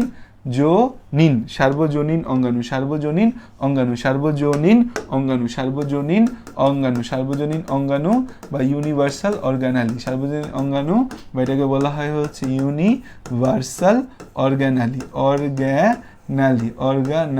ইউনিভার্সাল অর্গানালি, সার্বজনীন অঙ্গাণু বা এটাকে কি বলি আমরা, ইউনিভার্সাল অর্গানালি। কারণ হচ্ছে যে এরা আদিকোষ ও প্রকৃত কোষ উভয় জায়গায় থাকে, আদিকোষ ও প্রকৃত কোষ উভয় জায়গায় থাকে, আদিকোষ ও প্রকৃত কোষ উভয় জায়গায় থাকে, প্রকৃত কোষ উভয় স্থানে আছে, আদিকোষ ও প্রকৃত কোষ উভয় স্থানে থাকে, দুই জায়গায় হচ্ছে এরা হচ্ছে যে বিদ্যমান, উভয় স্থানে বিদ্যমান। এবং হচ্ছে এরা আবরণহীন অঙ্গাণু, এদের কোনো আবরণ নেই, এরা কি আমাদের আবরণহীন অঙ্গাণু, আবরণহীন অঙ্গাণু। এই যে আমাদের ইকলাই আছে, ইকলাই যেটা আদিকোষী জীব, এই ইকলাইয়ের দেহের শুষ্ক ওজনের 22% হচ্ছে রাইবোজোম, ইকলাইয়ের দেহের শুষ্ক ওজনের 22% রাইবোজোম, ইকলাইয়ের দেহের শুষ্ক ওজনের 22% রাইবোজোম। যে ইকলাই আছে, ইকলাইয়ের দেহের শুষ্ক ওজনের হচ্ছে আমাদের 22% রাইবোজোম, 22% হচ্ছে কি, 22% হলো রাইবোজোম, 22% হলো রাইবোজোম। এই কলায়ের দেহের শুষ্ক ওজনের 22% কি, রাইবোজোম আমাদের। আচ্ছা, এবার আসো যে আমরা হচ্ছে এই রাইবোজোমের ক্ষেত্রে মূল যে জিনিসটা, রাইবোজোমের দুইটা প্রকারভেদ আছে, সেটা হচ্ছে যে আমাদের 70S রাইবোজোম, 80S রাইবোজোম। এই জিনিসটা আমরা হচ্ছে সেই ছোটবেলা থেকে ক্লাস 9 বইয়েও এটা আমি দেখছি। রাইবোজোম হচ্ছে আমাদের দুই টাইপের আছে, একটা হচ্ছে 70S রাইবোজোম, আর হচ্ছে 80S রাইবোজোম, 70S রাইবোজোম আর 80S রাইবোজোম। এই যে 70S রাইবোজোম এবং 80S রাইবোজোম আছে, 70S রাইবোজোম এবং 80S রাইবোজোম আছে, 70S রাইবোজোম এবং 80S রাইবোজোম আছে, 70S রাইবোজোম এবং হচ্ছে 80S রাইবোজোম আছে, 70S রাইবোজোম আরেকটা হচ্ছে 80S রাইবোজোম। এই 2S রাইবোজোম আছে, 70S রাইবোজোম আদি কোষে পাওয়া যায় আর 80S প্রকৃত কোষে পাওয়া যায়। 70S রাইবোজোমটা আবার হচ্ছে যে 30S প্লাস হচ্ছে 50S, 30S আর 50S আমাদের 30S প্লাস 50S নামক হচ্ছে দুইটা sub unit, 30S plus 50S নামক দুটি সাব ইউনিট নিয়ে গঠিত, দুইটা সাব ইউনিট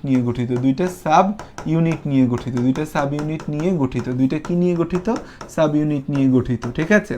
আর এই 80S রাইবোজোমটা হচ্ছে আমাদের 40S প্লাস হচ্ছে 60S নামক দুইটা সাব ইউনিট নিয়ে গঠিত।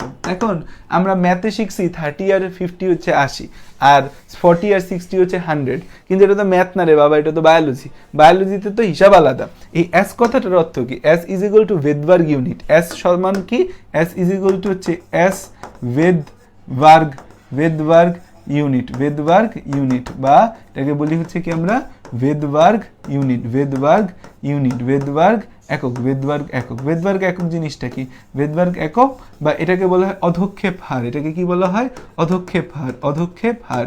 একটা মেশিন আছে যার নাম হচ্ছে সেন্ট্রিফিউজ মেশিন, যে মেশিনটা অনেক দ্রুত ঘোরানো যায়, গুড়গুড় টুস করে অনেক দ্রুত ঘোরানো যায়। এই যে অনেক দ্রুত যে ঘোরানো যায় যে মেশিনটা, এটাকে কি বলি আমরা, এই মেশিনটাকে বলি সেন্ট্রিফিউজ মেশিন।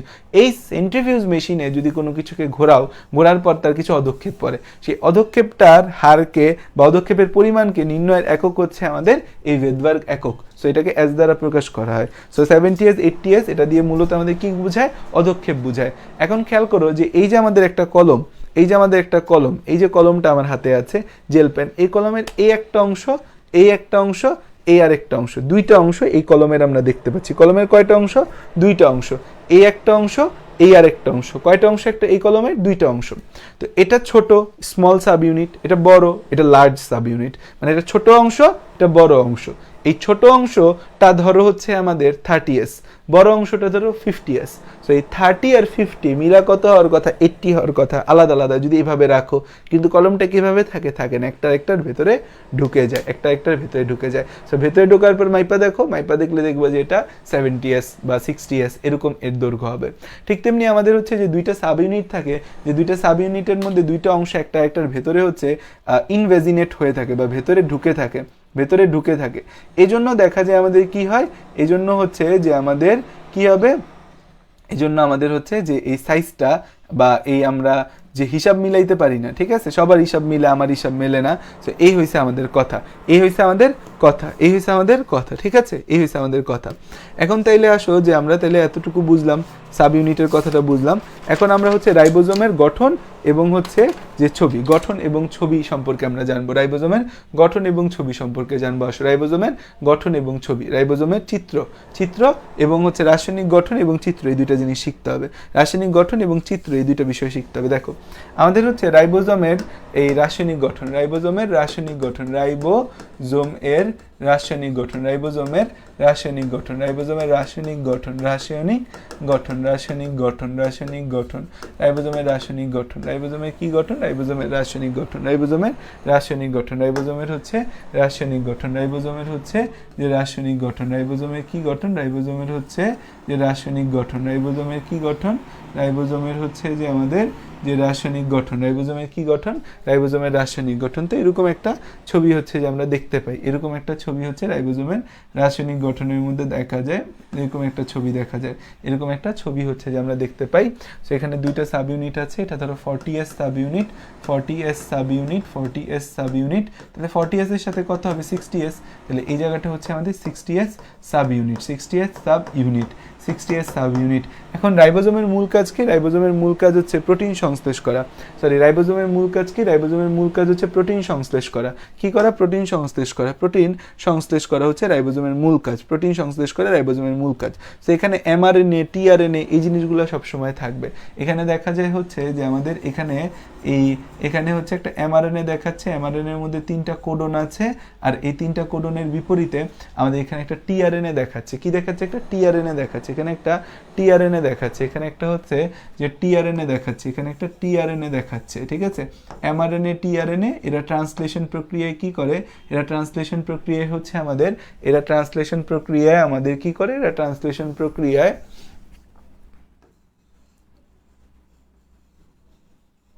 তো একটা এমআরএনএ এবং একটা টিআরএনএ ট্রান্সলেশন প্রক্রিয়া কি তৈরি করে, প্রোটিন তৈরি করে। এটা ট্রান্সলেশন প্রক্রিয়া, এই জায়গাটা একটু এপাশে দেখাই, এটা হচ্ছে আমাদের ট্রান্সলেশন প্রক্রিয়ায় প্রোটিন তৈরি করে, 60s সাব ইউনিট, এভাবে দেখো। এরা ট্রান্সলেশন প্রক্রিয়া কি করে, এরা ট্রান্সলেশন প্রক্রিয়া হচ্ছে আমাদের এই ট্রান্সলেশন প্রক্রিয়া, এটা হচ্ছে 60s সাব ইউনিট, এটা হচ্ছে 60s সাব ইউনিট, এটা হচ্ছে 60s সাব ইউনিট, আর এটা হচ্ছে নতুন প্রোটিন, এটা হচ্ছে নতুন প্রোটিন, নতুন প্রোটিন, নতুন প্রোটিন, নতুন প্রোটিন, নতুন প্রোটিন। এই অংশটা হচ্ছে আমাদের টিআরএনএ, এটা হচ্ছে টিআরএনএ, আর এটা কি আমাদের, এটা হচ্ছে এমআরএনএ, এমআরএনএ, এমআরএনএ। চিত্র হচ্ছে কি, রাইবোজোম, চিত্র কি, রাইবোজোমের গঠন, চিত্র কি, চিত্র হচ্ছে রাইবোজোমের গঠন, চিত্র হচ্ছে কি, চিত্র হচ্ছে রাইবোজোমের গঠন, চিত্র কি, চিত্র হচ্ছে রাইবোজোমের গঠন, রাইবোজোম এর গঠন, রাইবোজোমের গঠন, রাইবোজোমের গঠন। তাহলে রাইবোজোমের গঠনের ছবিটা আমাদের অবশ্যই 100% পরীক্ষার জন্য লাগবে, 100% পরীক্ষার জন্য রাইবোজোমের গঠনটা লাগবে। আর রাইবোজোমের ছবিটা, রাসায়নিক গঠন হচ্ছে যে আমাদের এখানে প্রোটিন ও আরএনএ নিয়ে গঠিত, এখানে হচ্ছে যে আমাদের এই 1:1 এই প্রোটিন ও আরএনএ এর অনুপাত, 1:1 এই প্রোটিন ও আরএনএ এর অনুপাত, এটা হচ্ছে কি দিয়ে গঠিত, প্রোটিন ও আরএনএ দিয়ে গঠিত, প্রোটিন ও আরএনএ দিয়ে গঠিত, প্রোটিন ও আরএনএ দিয়ে গঠিত। এই কথাটা আমরা মনে রাখতে পারি, প্রোটিন ও আরএনএ দিয়ে। কিছু কিছু কথা, রাসায়নিক গঠন আমাদের হচ্ছে যে এই রাইবোজোম প্রোটিন ও আরএনএ দিয়ে গঠিত, রাইবোজোম প্রোটিন, রাইবোজোম হলো প্রোটিন ও আরএনএ দিয়ে গঠিত, প্রোটিন প্লাস হচ্ছে আর আরএনএ, প্রোটিন ও আর আরএনএ দিয়ে গঠিত, আর আরএনএ দিয়ে গঠিত, প্রোটিন ও আর আরএনএ দিয়ে গঠিত। এই প্রোটিন এবং আর আরএনএ এর অনুপাত হচ্ছে কত, protein is to R RNA, protein is to R RNA, protein is to rRNA, protein is to rRNA সমান হচ্ছে আমাদের কত 1:1, protein is to rRNA is equal to কত, প্রোটিন ইজ টু rRNA হচ্ছে আমাদের কত 1:1 আমরা দেখতে পাই। আমাদের হচ্ছে যে এই mRNA অণু রাইবোজোমে যুক্ত হলে টিআরএনএ এর সহায়তায় আমাদের হচ্ছে এই প্রোটিন তৈরি করে। আমাদের হচ্ছে যে এই mRNA অণু আমাদের হচ্ছে mRNA অণু রাইবোজোম এর আমাদের হচ্ছে স্মল সাব ইউনিটের সাথে যুক্ত হলে আমাদের হচ্ছে ট্রান্সলেশন প্রক্রিয়া শুরু হয়। কি শুরু হয়? ট্রান্সলেশন শুরু হয় তখন টিআরএনএ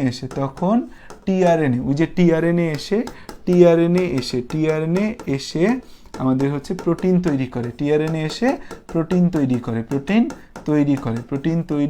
করে।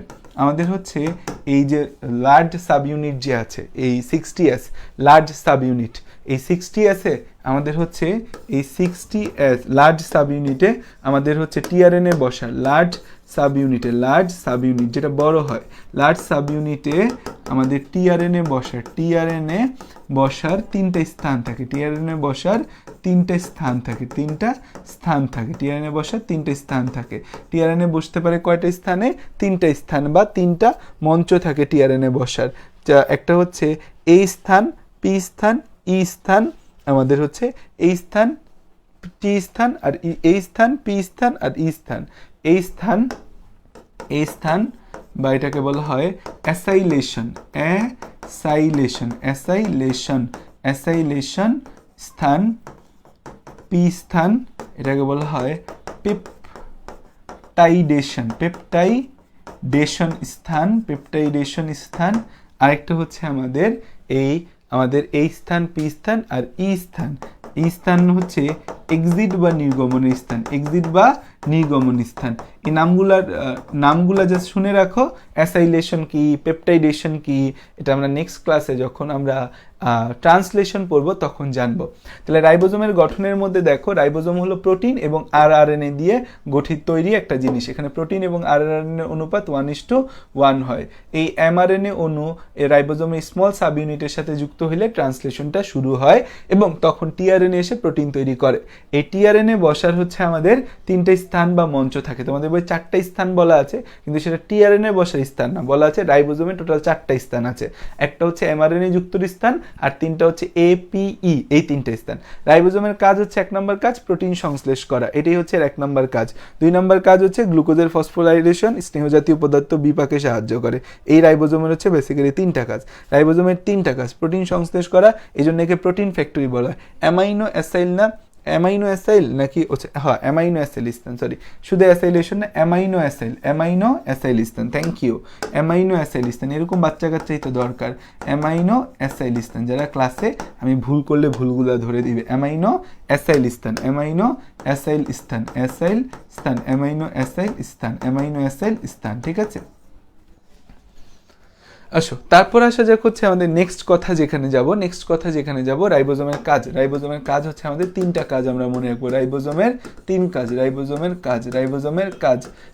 কাজের মধ্যে আমাদের হচ্ছে যে 1 নম্বর হচ্ছে যে প্রোটিন সংশ্লেষ বা তৈরি করে, প্রোটিন সংশ্লেষ বা তৈরি, এটা 1 নম্বর কাজ। 2 নম্বর কাজ কি? 2 নম্বর কাজ হচ্ছে যে আমাদের এই প্রোটিন সংশ্লেষ বা তৈরি, তাই একে প্রোটিন ফ্যাক্টরি বলে। তাই একে কি বলে? তাই একে প্রোটিন ফ্যাক্টরি বলে। তাই একে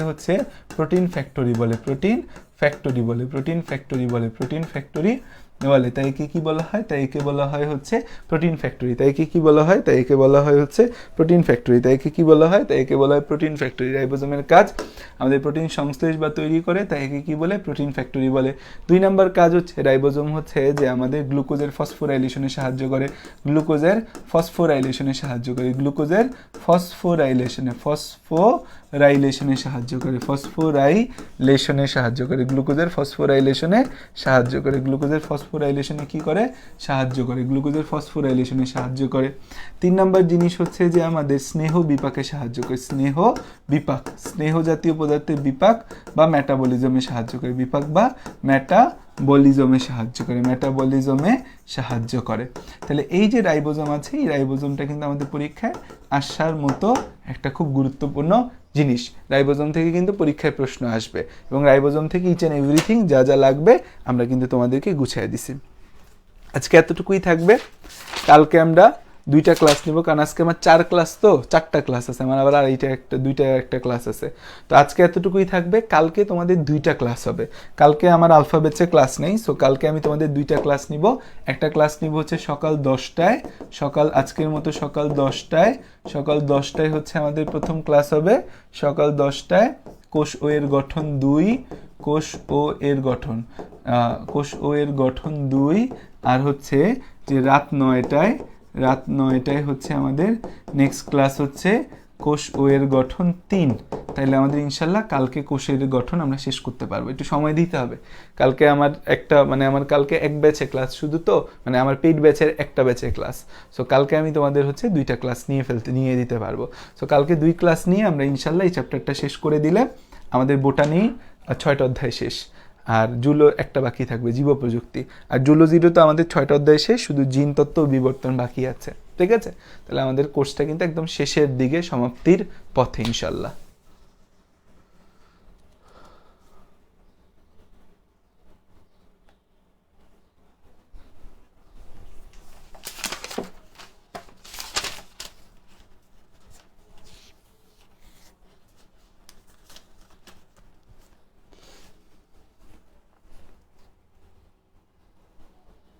কালকে রাতে পদার্থ ক্লাস হবে কি হবে না এটা আমি দেখবো না পরে। আমি সবাইরে বলে রাখছি সপ্তাহ পর আমি নাই, তো এই সপ্তাহে আমার ক্লাসই হবে। যদি ওদের ক্লাস চেঞ্জ করা লাগে করাবো, কারণ এই সপ্তাহে আমার ক্লাস নিয়ে শেষ করতে হবে, কারণ নাইলে আমি সময় পাবো না। আমি আর নাই, তোমাদের মাঝে হারিয়ে যাচ্ছি তোমাদেরকে ছেড়ে।